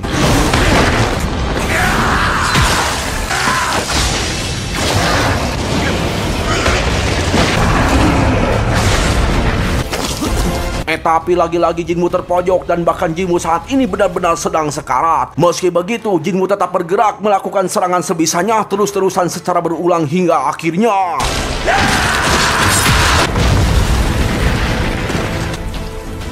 Ya, sungguh tidak disangka Jinwoo berhasil mengalahkan monster yang lebih kuat darinya. Alhasil Jinwoo naik level dan semua lukanya kembali pulih. Tak lama muncullah sebuah notif memberitahukan bahwa Jinwoo mendapatkan sebuah kunci baru dan item-item lainnya. Dan hadiah yang paling penting yaitu formula eliksir kehidupan. Itu artinya Jinwoo harus mengumpulkan 3 item untuk melakukan craft agar menjadi sebuah eliksir kehidupan. Mengingat Jinwoo yang masih lemah, saat ini Jinwoo masih belum siap untuk memasuki pintu kastil iblis. Singkat cerita, Jinwoo kembali menjenguk sang ibu di rumah sakit. Meski saat ini Jinwoo belum mendapatkan satupun dari ketiga item untuk membuat eliksir kehidupan, Jinwoo bergumam di dalam hati bahwa dirinya akan berusaha keras untuk mendapatkannya, karena Jinwoo sudah tahu keberadaan 3 item tersebut yang sudah dipastikan berada di balik pintu kuil iblis. Maka dari itu, untuk saat ini Jinwoo harus naik level dan harus lebih kuat lagi agar siap masuk ke dalam kuil iblis tersebut. Siang harinya, Jinwoo ketemuan dengan Jinho. Jinwoo di sini akan menerima tawaran dari Jinho, namun dengan syarat hanya Jinwoo dan Jinho saja. Jelaslah Jinho terheran, karena itu tidak mungkin. Karena pada dasarnya untuk menaklukkan dungeon harus membangun raid minimal 8 orang. Jinwoo pun menyarankan untuk merekrut anggota dadakan seperti halnya yang dilakukan oleh Dongsu. Menurut Jinwoo, jika kita hanya berdua saja dan menyelesaikan raid sebanyak 19 kali tanpa adanya korban, bukankah hal itu bisa menjadi contoh untuk meyakinkan sang ayah Jinho? Sontak Jinho langsung semangat dan bersiap akan menyiapkan orang-orang beserta gate-nya.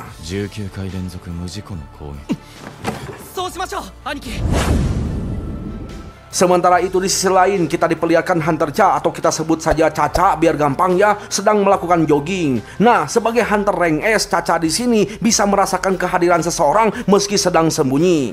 Lantas si pria itu pun langsung keluar dan ternyata dari perusahaan Yojin.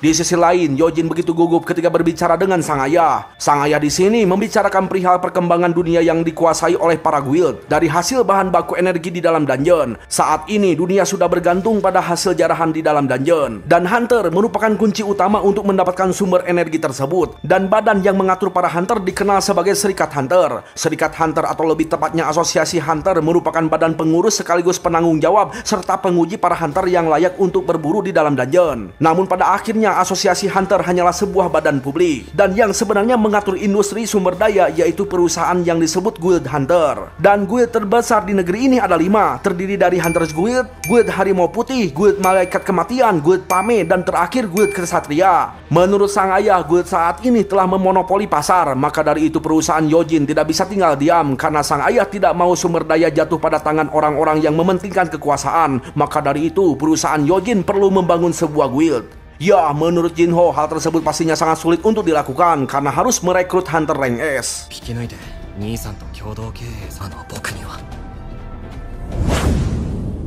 Kembali pada Jinwoo yang baru selesai melaksanakan quest. Di sini Jinwoo terheran kenapa sekarang sistem tidak menghitung lagi quest yang dilakukan secara berlebih. Ya, intinya di sini Jinwoo berharap mendapatkan sebuah random box yang berisi kunci instan dungeon untuk menaikkan level. Teringat sebuah hadiah box yang dulu belum sempat ia buka, Jinwoo penasaran langsung membukanya, namun yang muncul malah ini.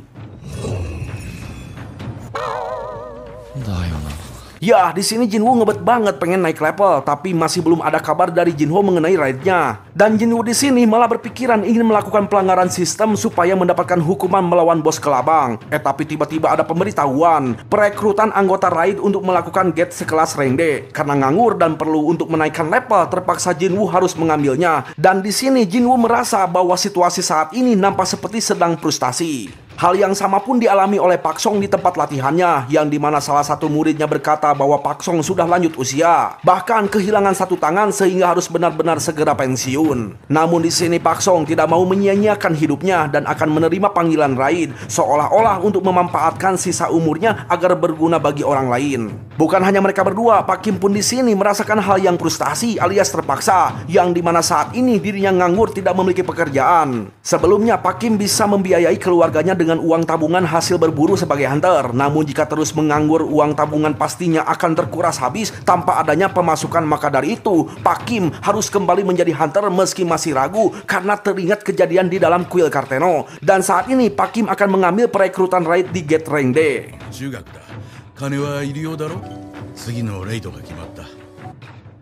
Ternyata hal yang serupa pun terjadi pada Johe. Johe di sini sebenarnya ragu dan masih takut bila harus menjadi hunter lagi. Bahkan sang ibu pun yang menelpon menyuruh Johe untuk kembali ke kampung halaman dan melakukan pekerjaan rumah saja daripada melakukan sesuatu yang berbahaya alias menjadi seorang hunter. Namun ketika teringat Jinwoo yang masih bisa bangkit kembali, Johe akhirnya menguatkan tekad dan dirinya akan kembali menjadi seorang hunter. Dan Johe saat ini akan menerima perekrutan raid di Gate Rank D.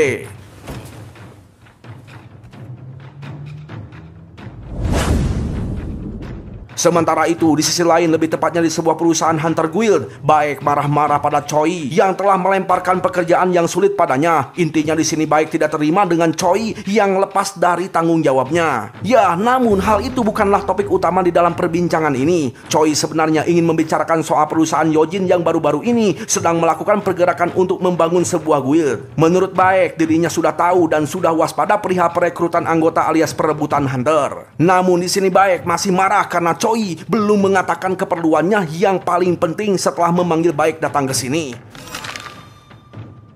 Nah, ketika pergi dari ruangan, Baek berpapasan dengan Neng Caca, tapi mereka berdua tidak bertegur sapa. Lalu ketika masuk ke dalam ruangan, Neng Caca mengabarkan pada Choi bahwa dirinya mendapatkan tawaran perekrutan anggota dari perusahaan Yojin. Untungnya di sini Caca langsung menyebutkan bahwa dirinya telah menolak tawaran tersebut. Alhasil Choi sedikit tenang. Nah, tapi di sini Neng Caca begitu penasaran apa yang dibincangkan Choi dengan Baek.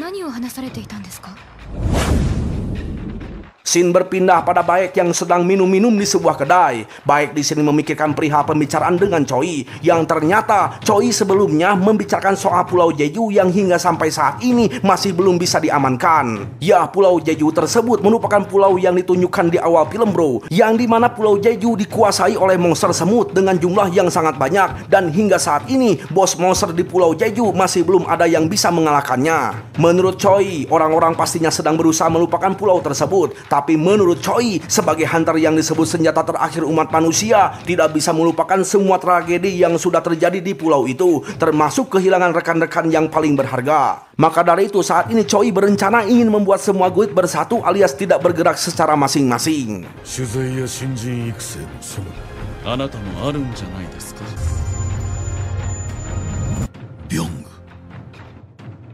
Lalu selintas kita diperlihatkan ada bapak-bapak yang meminta seseorang untuk membunuh.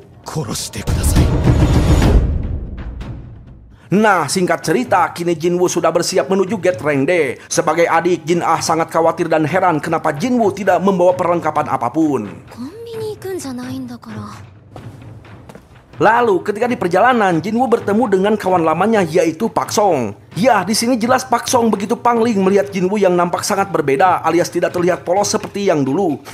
Nah, ketika ditanya soal cedera, Jinwoo hanya menjawab bahwa dirinya ketika bangun di rumah sakit langsung utuh kembali. Ya, intinya mah di sini Pak Song mengira bahwa di rumah sakit itu ada healer tingkat tinggi alias tidak mencurigai soal kebangkitan. Tapi di sini Pak Song cukup iri karena tangannya tidak bisa disembuhkan seperti Jinwoo. Tapi di sini Pak Song sangat bersyukur bisa melihat Jinwoo selamat dan sehat sentosa. Dan kebetulan sekali mereka berdua memiliki tujuan yang sama yaitu menjelajah Gate Rank D.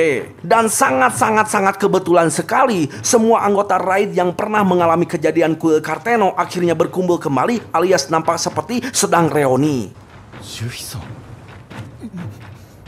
Ya, menurut Pak Song, ekspresi mereka nampak normal sebagai manusia yang pernah menjadikan Jinwoo sebagai tumbal. Tapi di sini Johe sangat senang bisa melihat Jinwoo kembali dan pangling dengan penampilan Jinwoo yang sangat berbeda dengan yang dulu ia kenal. Tak lama muncullah anggota lainnya yang ternyata merupakan seorang napi.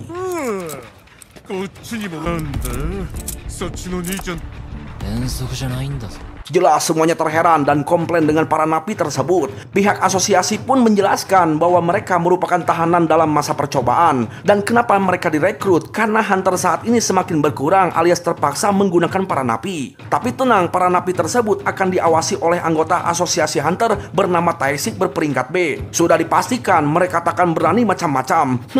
Ya, meski begitu firasat mengatakan pasti akan terjadi sesuatu. Nah, lalu Pak Song yang berjiwa tegas dan penuh rasa bersalah adalah menundukkan kepala meminta Jinwoo untuk mengizinkannya sebagai pemimpin raid ini. Pak Song berkata bahwa orang-orang yang selamat di waktu itu semuanya berkat Jinwoo. Dan di sini Pak Song mewakili mengucapkan terima kasih yang sebesar-besarnya dari lubuk hati yang paling dalam. Sementara itu Pak Kim masih bersikap malu. Ketika sudah ditentukan bahwa Pak Song sebagai pemimpin raid ini, barulah mereka semua langsung masuk menuju dungeon. それでは行きましょう。それじゃあ行くとするか。 Ketika sudah berada di dalam dungeon, terlihat semuanya begitu mudah saat mengalahkan para goblin. Dan di sini Pak Song penasaran dari mana Jinwoo mendapatkan belati yang bagus. Sementara Johei bersyukur kali ini Jinwoo tidak terluka, tidak seperti yang dulu. Pak Song bergumam di dalam hati bahwa Jinwoo benar-benar sudah berbeda. Bukan hanya dari fisik saja, bahkan aura yang dipancarkannya pun sudah berbeda lebih jelasnya. Jinwoo terlihat sangat tenang dan pede ketika bertarung. でなくオーラまで。先 Lanjut, nah karena menemukan 3 jalan, Taesik menyarankan untuk membagi kelompok. Taesik sendiri akan berkelompok bersama para napi dan akan memilih jalur kanan. Sementara Jinwoo yang merasakan kehadiran bos dungeon berada di jalur paling kiri, Jinwoo memilih jalur tersebut karena ingin cepat naik level. Dan Jinwoo akan berkelompok bersama Pak Song dan Johei. Itu artinya Kim dan Junho akan mengambil jalur 行き tengah. ましょう。わかった。 Nah, ketika di dalam lorong, Junho terlihat ketakutan alias masih trauma dengan kejadian kuil Karteno yang berada di dalam dungeon peringkat D.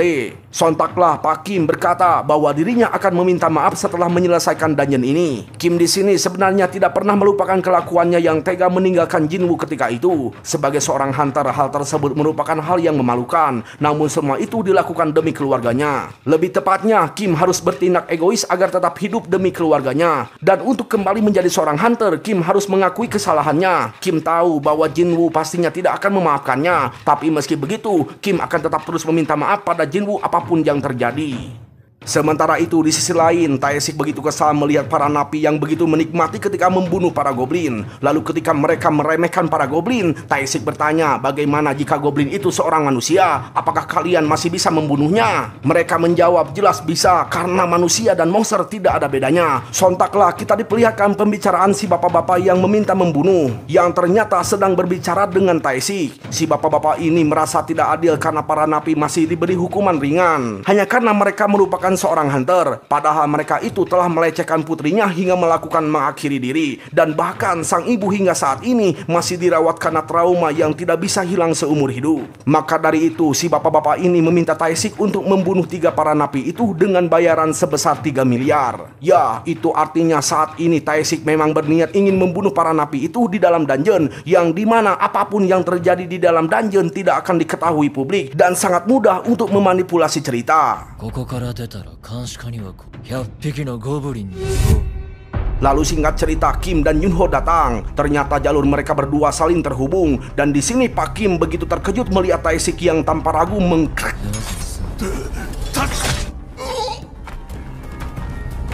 Sementara itu, Jinwoo yang fokus ingin berburu bos dungeon terpaksa langsung berbalik arah ketika mendengar sebuah teriakan. Dan ternyata situasinya sangat terlalu edan. Dan hal yang paling mengejutkan di sini bagi Jinwoo yaitu Pak Kim yang sekarat. Sontaklah Jinwoo menyuruh Johei untuk segera menyembuhkannya. Menurut Pak Song, luka Kim bukanlah luka akibat serangan monster, melainkan akibat sayatan senjata alias ulah manusia. Ketika Kim berkata bahwa dirinya takkan selamat, Jinwoo benar-benar marah menyuruh Kim untuk tetap hidup agar Jinwoo bisa terus membenci Kim. Sontak Kim langsung meminta maaf dan menjelaskan bahwa sebenarnya dirinya tidak mau meminta maaf dalam keadaan seperti ini. Yang ia ingin lakukan yaitu bersujud di hadapan Jinwoo untuk memohon permintaan maaf. Namun apalah daya, takdir telah menentukan dan inilah yang terjadi, yang dimana Kim langsung mati setelah mengatakan hal tersebut. Lalu tak berlangsung lama, tiba-tiba Taesik menyerang dan dengan mudah ditangkis oleh Jinwoo. Ya, di sini Taesik cukup terkejut melihat respon dari Jinwoo. Sementara Pak Song terkejut ternyata yang melakukan semua ini adalah anggota asosiasi hunter. Taesik hanya berkata bahwa cerita ini tadinya semua hunter mati diserang goblin, tapi karena situasinya sudah berbeda, Taesik akan mengubah ceritanya yang dimana para napi mencoba melarikan diri membunuh kalian semua. Dan Taesik akan menjadi satu-satunya orang yang selamat karena para napi takkan mungkin melampaui kemampuan Taesik. Sontaklah Pak Song menyuruh Jinwoo untuk berlindung biar dirinya yang akan melawan Taesik karena Jinwoo bukanlah tandingannya. Ya, di sini Pak Song sebenarnya ragu karena lawannya itu berperingkat B, tapi di sini Pak Song masih ada kemungkinan untuk menang karena ada seorang healer yaitu Johe. Sontaklah Johe memberikan sihir bab untuk memperkuat Pak Song, dan benar saja di sini Pak Song mampu mengimbangi Taesik. Ya, meski begitu menurut Jinwoo Pak Song masih kurang dalam kecepatan. Seandainya Pak Song lebih cepat sedikit lagi gitu ya, sudah dipastikan dia akan menang. Lalu ketika Pak Song terluka langsung disembuhkan. Alhasil Taesik kesal langsung menyerang Johe. Untungnya Pak Song gercep langsung menghentikan Taesik. Namun apalah daya, Pak Song terlalu lemah di hadapan Taesik hingga akhirnya Pak Song menyerah. Sementara Johe sudah kehabisan mana. Lalu tiba-tiba ya, ternyata Pak Song berpura-pura APK langsung menyerang dengan sihir ketika Taesik sedang lengah. Namun itu percuma karena Taesik yang merupakan seorang assassin sangat mudah menghindari serangan yang sangat lambat. Alhasil inilah takdir bagi Pak Song. Lalu tiba-tiba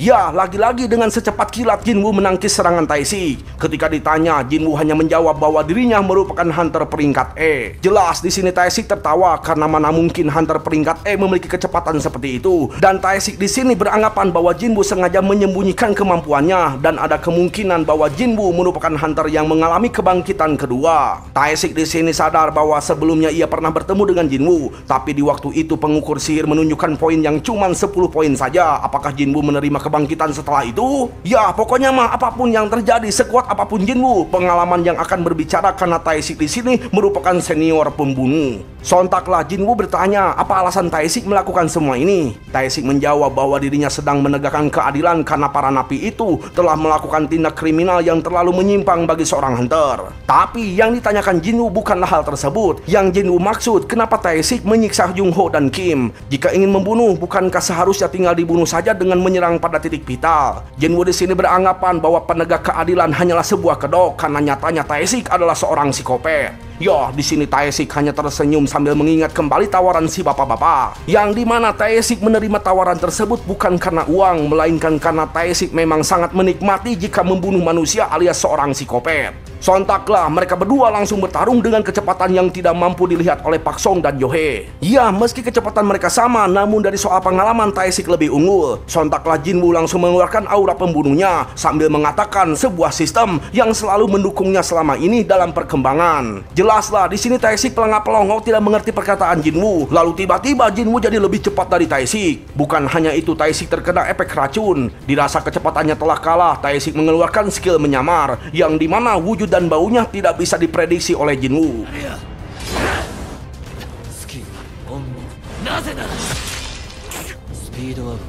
Ya, di sini Taesik sangat pede karena Jinwoo sudah terluka fatal di bagian kaki, yang dimana sudah dipastikan Jinwoo sudah tidak bisa lagi bergerak dengan cepat. Sontak Jinwoo hanya berkata bahwa Taesik terlalu banyak bacot. Jelas Taesik di sini begitu terheran melihat Jinwoo yang begitu mudahnya menyembuhkan kakinya tanpa sihir dari seorang healer. Nah, di sini Jinwoo mulai menghilangkan emosinya dan memancarkan aura pembunuh yang sangat edan. Jelas di sini Taesik baru sadar ternyata Jinwoo sudah berpengalaman membunuh manusia. Menurut Pak Kim, Jinwoo pastinya sudah berkali-kali terpaksa oleh keadaan hingga membuatnya jadi seperti ini, dan hal itulah yang menjadi alasan kenapa aura Jinwoo jadi berbeda. Taesik kembali berbacot bahwa hukum hunter masih berlaku, yang dimana orang yang kuatlah yang akan berkuasa di dalam pertarungan. Namun apa yang terjadi, skill menyamar milik Taesik ditangkis dengan santuy.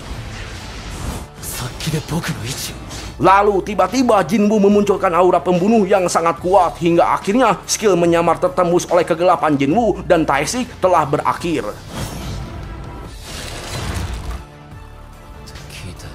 Lalu ketika di ujung kematiannya, Taesik masih penasaran siapa Jinwoo sebenarnya. Karena dirasa Taesik pasti akan mati, Jinwoo pun memberitahu bahwa dirinya merupakan seorang hunter yang akan terus bertambah kuat di setiap pertarungan. Ya, di sini Taesik hanya mengingatkan bahwa bayangan Jinwoo sudah menyatu dengan kegelapan. Dan ingat, ketika mengintip ke dalam kegelapan, kegelapan itu akan menatapmu kembali.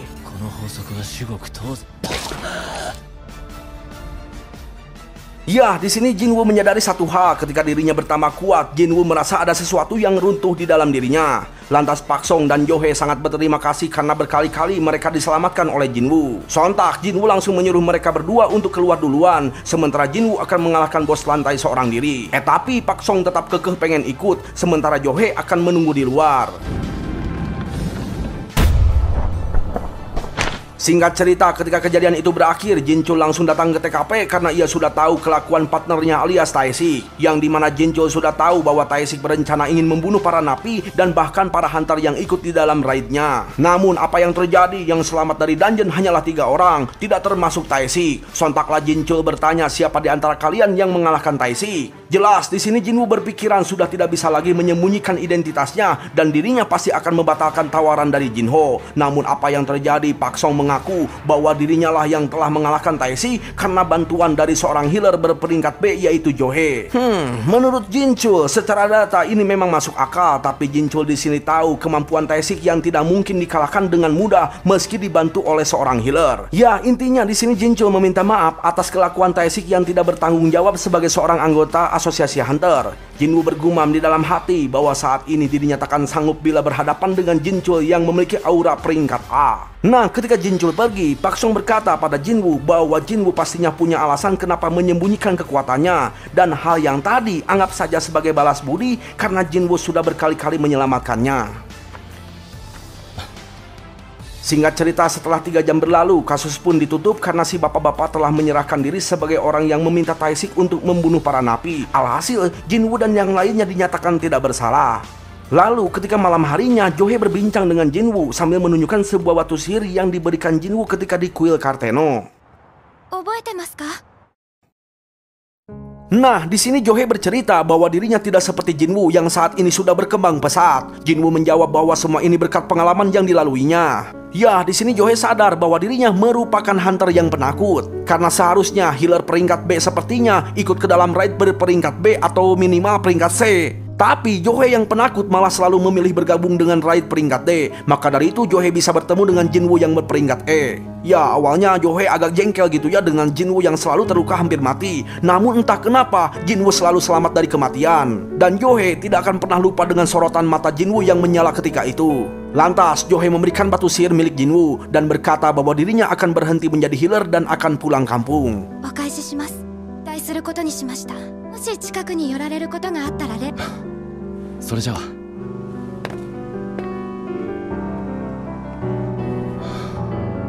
Sambil memegang batu sihir, Jinwoo teringat kembali perkataan Jinchul sebelum pergi, yang dimana Jinchul sudah tahu bahwa Jinwoo lah yang telah mengalahkan Taesik, dan Jinchul tahu bahwa Jinwoo sudah mengalami kebangkitan kedua. Di sini Jinchul hanya menyuruh Jinwoo untuk berhati-hati karena Jinwoo sudah dipastikan akan menjadi incaran Dongsu alias kakaknya Dongsu. Meski tidak ada bukti bahwa Jinwoo yang telah membunuh Dongsu, tapi Jinwoo adalah satu-satunya orang yang selamat di dalam dungeon itu. Dengan kata lain, Dongsu si peringkat S di negara lain akan datang mengincar Jinwoo untuk balas dendam. Lantas karena hukum tidak bisa melawan hunter peringkat S, Jinchul hanya memberi saran untuk pergi dari negara Korea ini dan bawa semua keluarga agar selamat. Jelas di sini Jinwoo bergumam di dalam hati bahwa alasannya untuk menjadi lebih kuat yaitu demi keluarga dan agar tetap hidup.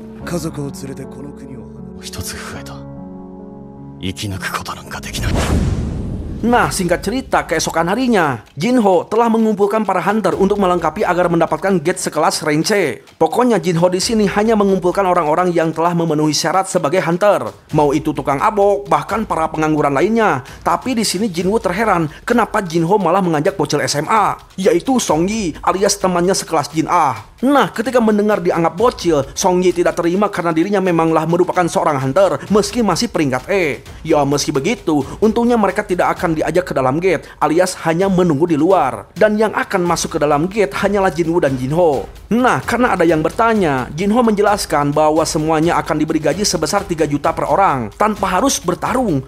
Tawaran menarik tuh. Tapi ada janji yang harus dipenuhi, yaitu mereka tidak boleh cerita apapun pada siapapun, dan jika itu terjadi, harus mengganti sebesar 10 kali lipat dari uang yang diberikan.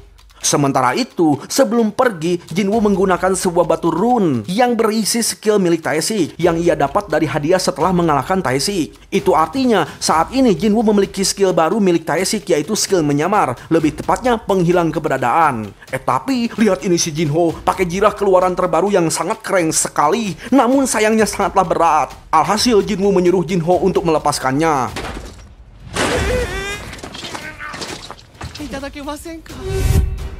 Singkat cerita, mereka berdua pun langsung masuk ke dalam gate. Tapi lihat ini si Jinho kagak mau melepas helmnya. まだ頭になんかせめて兜だけでも。 Sementara itu, para hunter lainnya terus membicarakan Jinwoo yang tidak mungkin keluar dengan selamat karena cuma berdua saja masuk ke dalam gate. Meski begitu, mereka nggak peduli karena yang penting mereka semua telah dibayar. Nah, perlu kita ketahui, biasanya untuk menaklukkan gate peringkat C, sebuah raid membutuhkan waktu sekitar 2 jam, paling cepat 1 jam. Namun apa yang terjadi? Semuanya langsung terkejut ketika melihat Jinho dan Jinwoo keluar dengan selamat dalam waktu 1 jam. Dan dengan santuйnya, Jinho berkata bahwa kita harus pergi ke gate selanjutnya, yang dimana hari ini ditargetkan untuk menaklukkan 3 gate. Dan setiap orang akan mendapatkan 9 juta. Wow, jelas terpelongok lah itu mereka semua. Ya, Jinwoo dan Jinho pun terus menaklukkan gate setiap hari, yang dimana Jinwoo sebagai pembantai dan Jinho sebagai pembawa kristal mana dan batu sihir. Alhasil dengan begitu, Jinwoo terus naik level. 確かに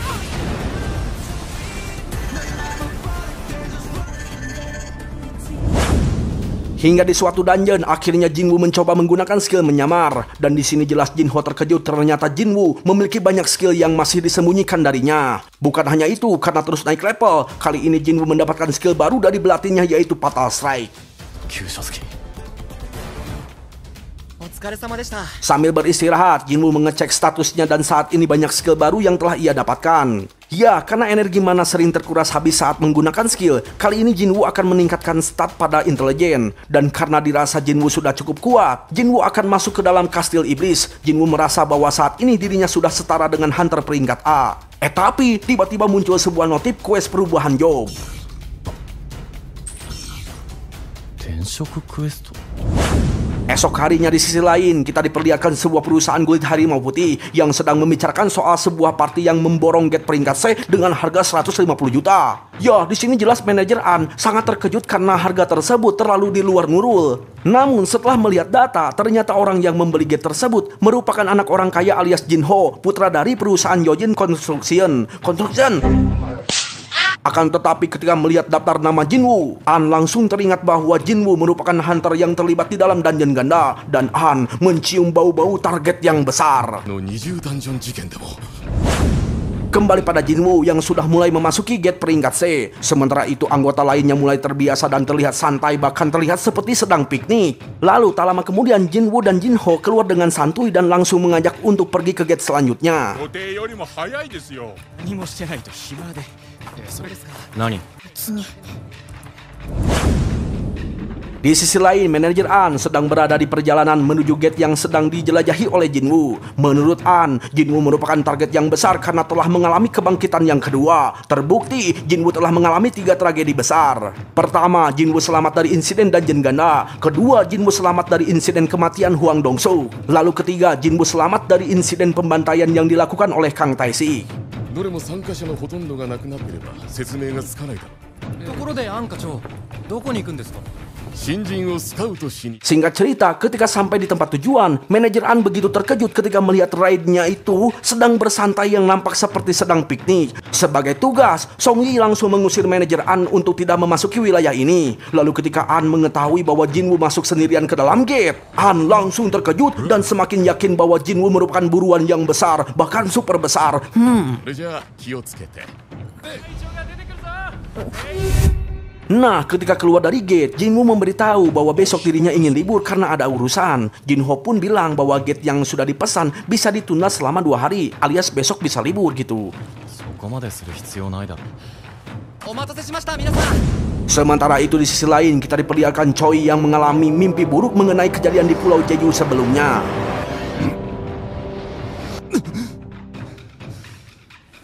Lantas Choi menunjukkan sebuah surat dari asosiasi hunter yang dimana Choi telah diizinkan untuk kembali melakukan invasi di Pulau Jeju. いいよいいよだ。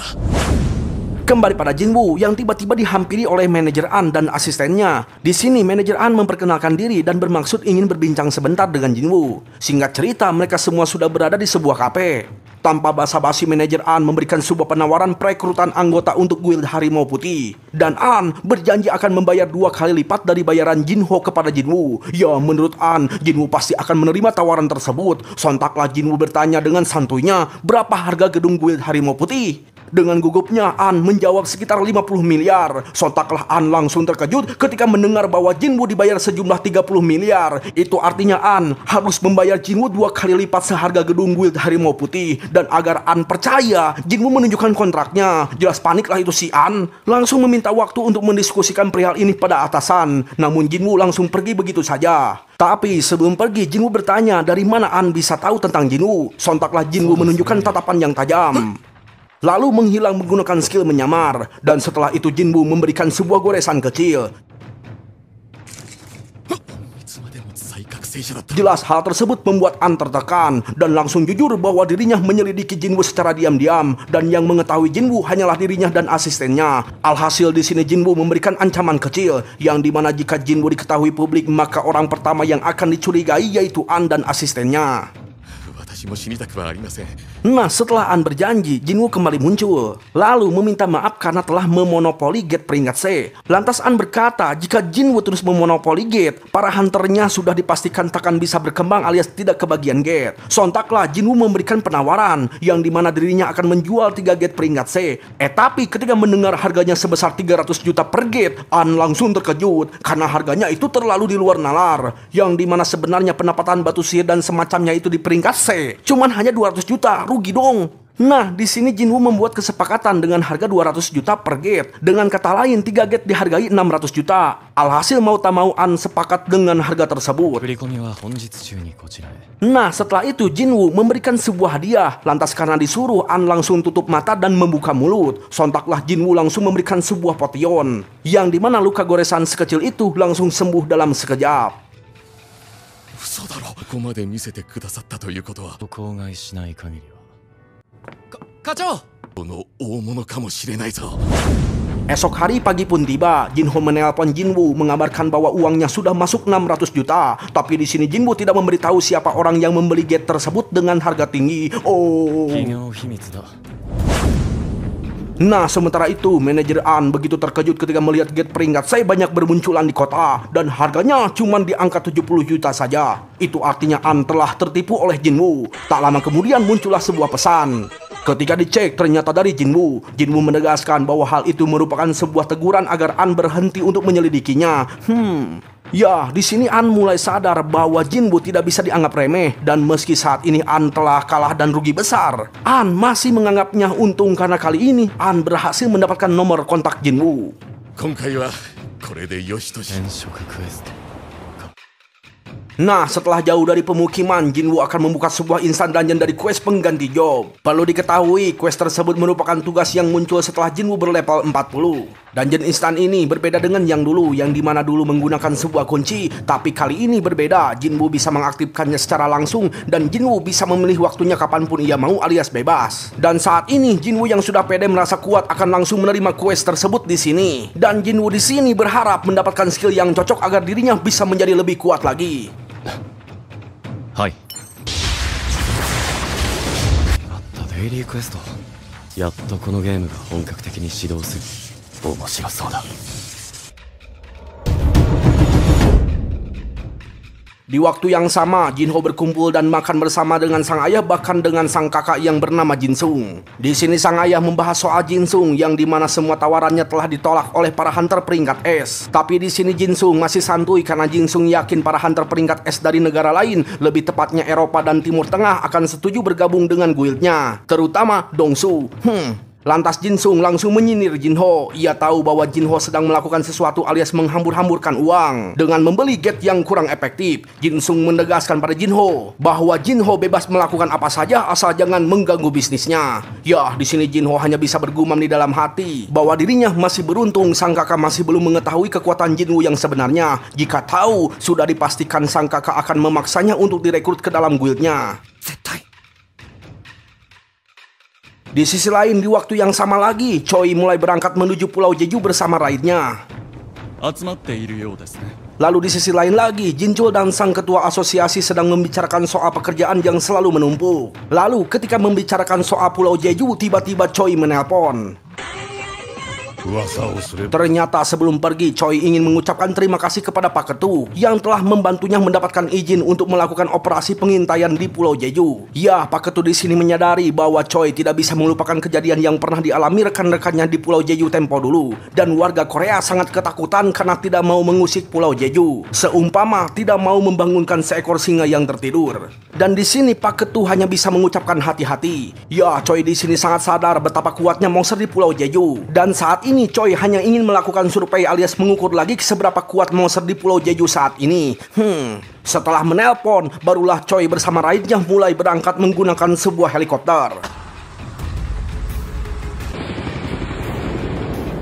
Lantas seperti apakah situasi Jinwoo saat ini? Ya, sementara ini dungeon terlihat normal-normal saja. Namun di dalam dungeon ini ada aturan yang dimana Jinwoo tidak boleh menggunakan potion ataupun penyembuhan lainnya. Waduh. Lalu tak lama kemudian muncullah sosok monster berjirah. Karena namanya masih Oren, Jinwoo langsung menyerang tanpa ada rasa takut sedikit pun. Namun apa yang terjadi, serangan Jinwoo tidak mampu menembus jirahnya.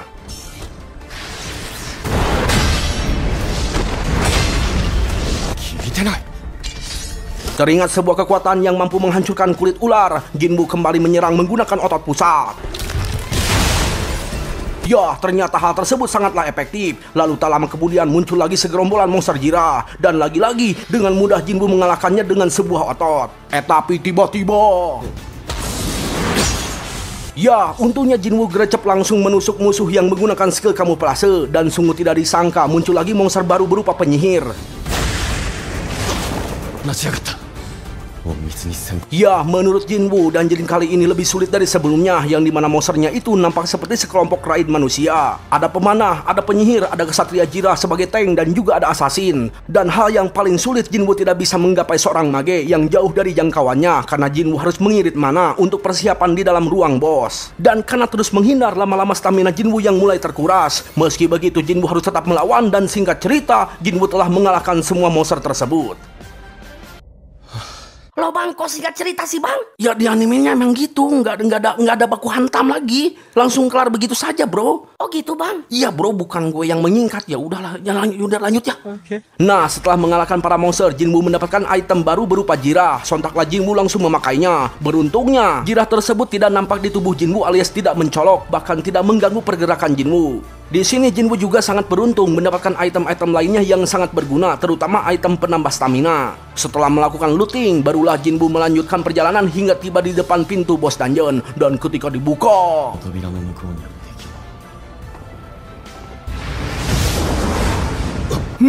wanginya sangat berbahaya sekali bro. Nah, setelah masuk ke dalam ruangan, Jinwoo merasakan aura yang sangat mengerikan. Lalu ketika muncul sang Igris, Jinwoo mulai merasakan perasaan yang sama ketika berada di kuil Karteno alias sangat menegangkan.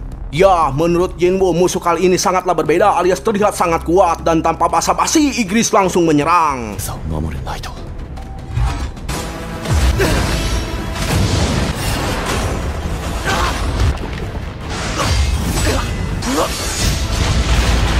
Oh, sungguh mengerikan. Jinwoo di sini sangat dibuat terkejut dengan sosok Igris yang memiliki kekuatan dan kecepatan yang sangat edan meski memakai sebuah jirah.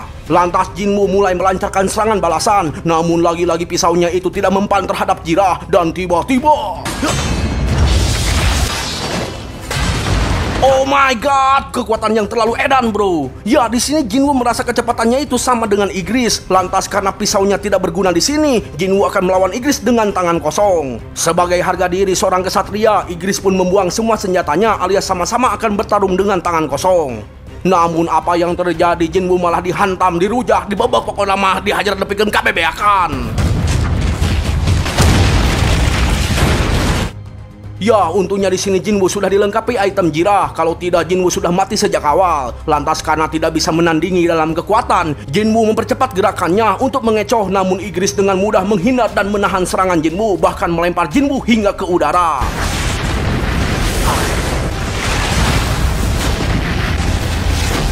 Sontak Jinwoo bangkit kembali, langsung memberikan serangan yang hampir imbang dengan Igris. Dan ketika Igris terkena tendangan, Jinwoo langsung dihantam, dirujak, dibobok nepikeun kabebeakan.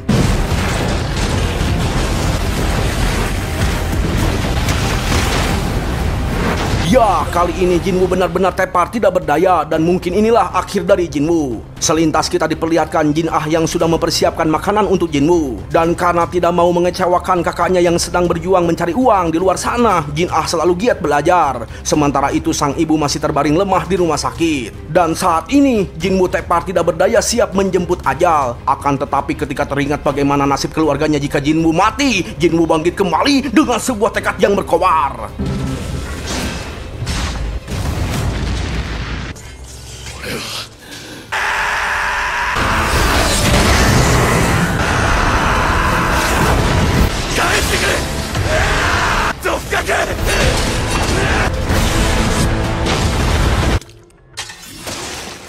Ya, lagi-lagi Jinwoo selamat dari kematian bahkan mengalahkan Igris. Di sini Jinwoo bertanya-tanya apakah ini hanya kebetulan. Tapi menurut Jinwoo, pertarungan ini membuat dirinya sadar mengenai soal skill, kemampuan, dan pengalaman. Jika gegabah sedikit saja, Jinwoo sudah dipastikan akan mati. Nah, di sini Jinwoo mendapatkan hadiah yang sangat mencewaukan sekali, yaitu item berperingkat S. Lebih tepatnya helm Igris, yang dimana helm tersebut memberikan pengurangan damage fisik sebesar 15%, menambah vitalitas dan kekuatan sebesar 20 poin. Bahkan di sini Jinwoo juga mendapatkan batu rune berisi skill.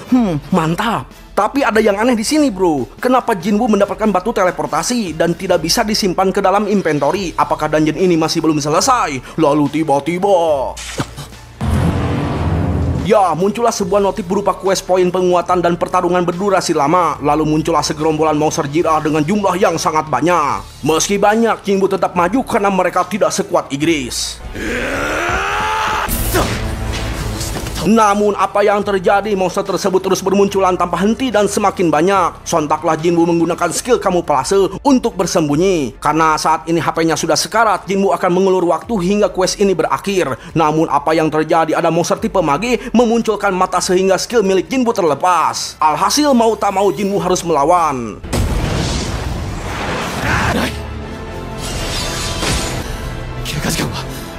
Ya, saat ini waktu telah bergulir selama 5 menit. Dirasa ini terlalu berbahaya, Jinwoo akan menggunakan batu teleportasi. Namun apa yang terjadi? Ya, lagi-lagi karena hara rese, batu itu terlempar entah kemana. Alhasil mau tak mau Jinwoo harus kembali melawan dan kembali mempertaruhkan nyawa.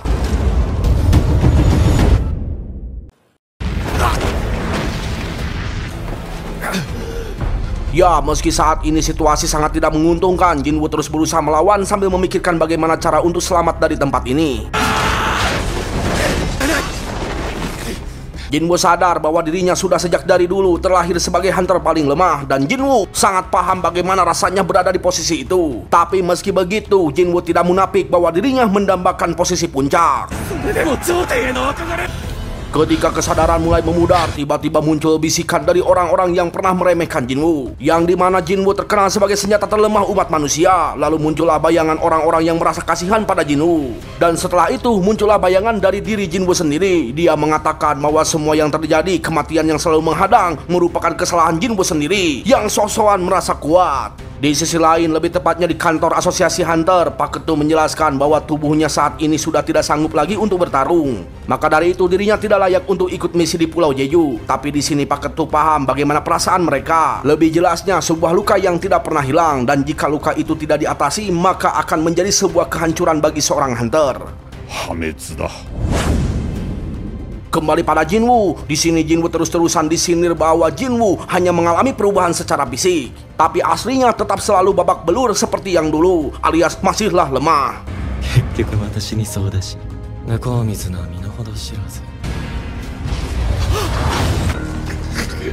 Ya, di sini Jinwoo benar-benar sekarat, dan sisi lainnya itu terus berbicara bahwa Jinwoo masihlah lemah dan selalu salah dalam mengartikan arti kata tekad. Ya, di sini Jinwoo pasrah karena situasi saat ini sama persis dengan keadaan pada waktu di kuil Karteno. Dan Jinwoo bertanya-tanya apa yang akan terjadi setelah ini. Lalu tiba-tiba muncul sebuah notif pelanggaran karena Jinwoo tidak melaksanakan quest harian. Jelas di sini Jinwoo merasa beruntung karena sudah dipastikan Jinwoo akan ditarik ke ruang penalti.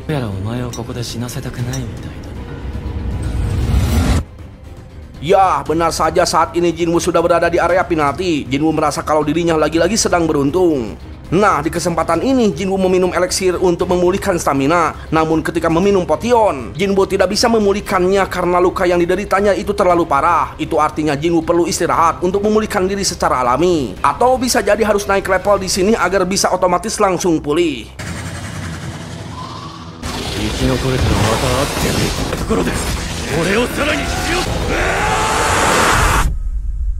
Sementara itu di rumah, Jin Ah kembali mengecek sang kakak dan di sini Jin Ah khawatir kenapa sang kakak belum pulang hingga saat ini. Jin Ah bertanya-tanya apakah Jinwoo sudah punya pacar. Nah, tapi yang dikhawatirkan Jin Ah di sini, apakah Jinwoo ingat bahwa hari ini ada pertemuan dengan guru? Kembali pada Jinwoo yang sudah beres membantai para monster kelabang hingga berhasil naik level. Itu artinya semua luka yang diderita auto langsung sembuh. Sebelum ditarik lagi ke dalam instant dungeon, Jinwoo memberi sebuah belati yang memiliki efek penetrasi terhadap defense musuh. Lebih tepatnya sebuah belati yang bisa menembus jirah. Dan setelah itu Jinwoo menggunakan rune skill Igris.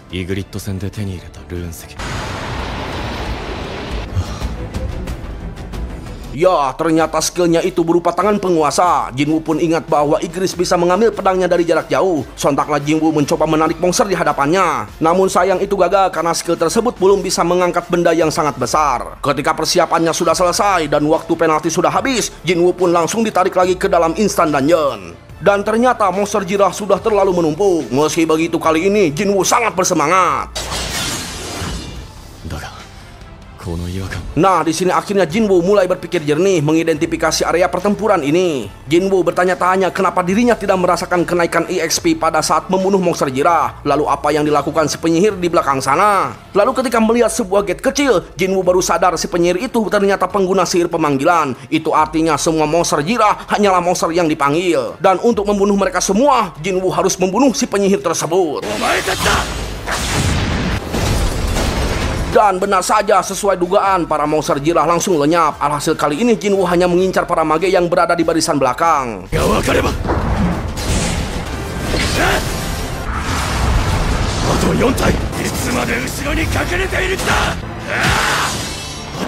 Ya, akhirnya Jinwoo telah banyak membunuh para mage hingga tersisa 3 orang. Namun apa yang terjadi, para mage menggabungkan kekuatan hingga menciptakan sebuah golem raksasa. Meski begitu, Jinwoo tetap maju menyerang dan menghindar karena targetnya cuma penyihir tersebut.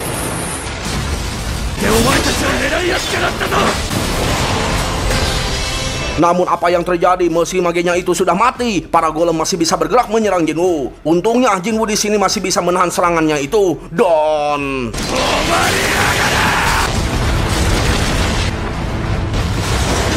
Ya, dengan sebuah serangan yang sangat edan, si golem langsung hancur berkeping-keping. Alhasil kini Jinwoo dinyatakan telah sukses membereskan quest ini. Lantas muncullah sebuah notif memberitahukan bahwa Jinwoo akan berganti job ke tingkat yang lebih tinggi. Tapi apa yang terjadi, sistem telah menilai sendiri dan telah memilihkan job secara otomatis, yaitu job Necromancer.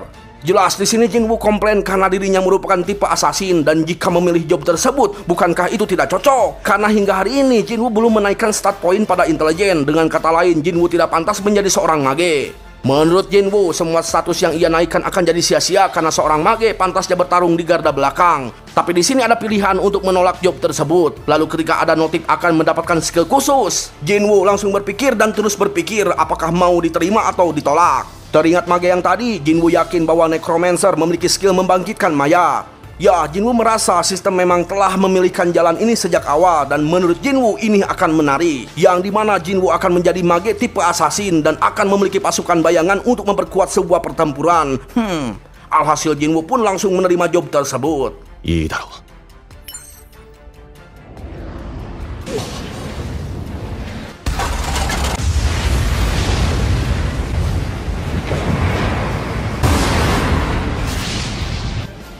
Ya, sungguh di luar dugaan, Jinwoo mendapatkan bonus poin yang begitu banyak. Dan saat ini, Jinwoo telah sukses menerapkan job sebagai Necromancer alias Shadow Monarch. Kini Jinwoo bisa mendengar jeritan para monster yang telah mati. Lalu tiba-tiba muncul notifikasi bahwa Jinwoo diharuskan membuat sebuah kata kunci untuk mengatur perintah. Alhasil Jinwoo menerapkan kata Arise yang artinya bangkitlah.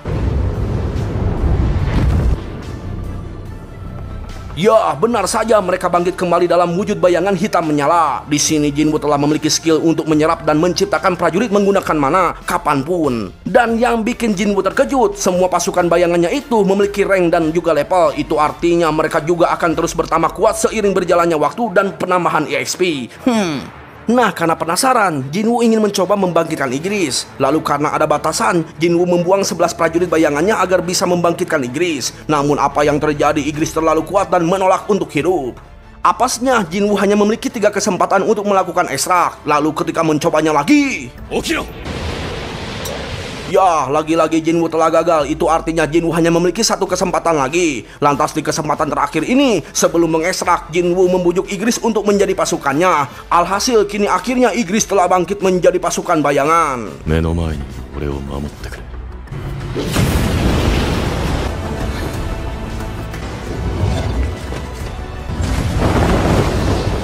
イグリット。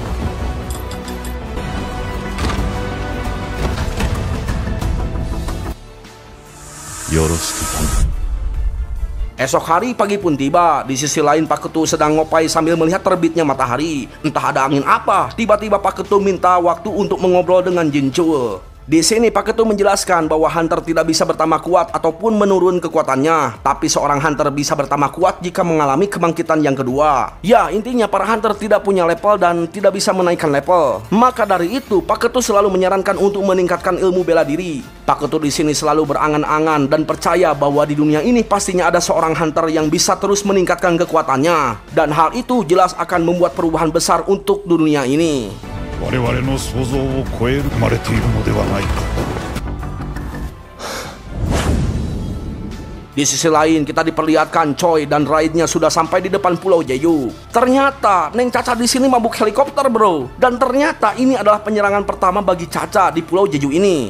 Tapi tiba-tiba ada laporan kemunculan sosok monster di laut. Ketika diperiksa, Choi sangat terkejut. Ternyata monster semut sudah mulai berevolusi dan hal itu sangatlah gawat. Gawat sekali. Tamat ending yang membagongkan. Dah weh gitu aja.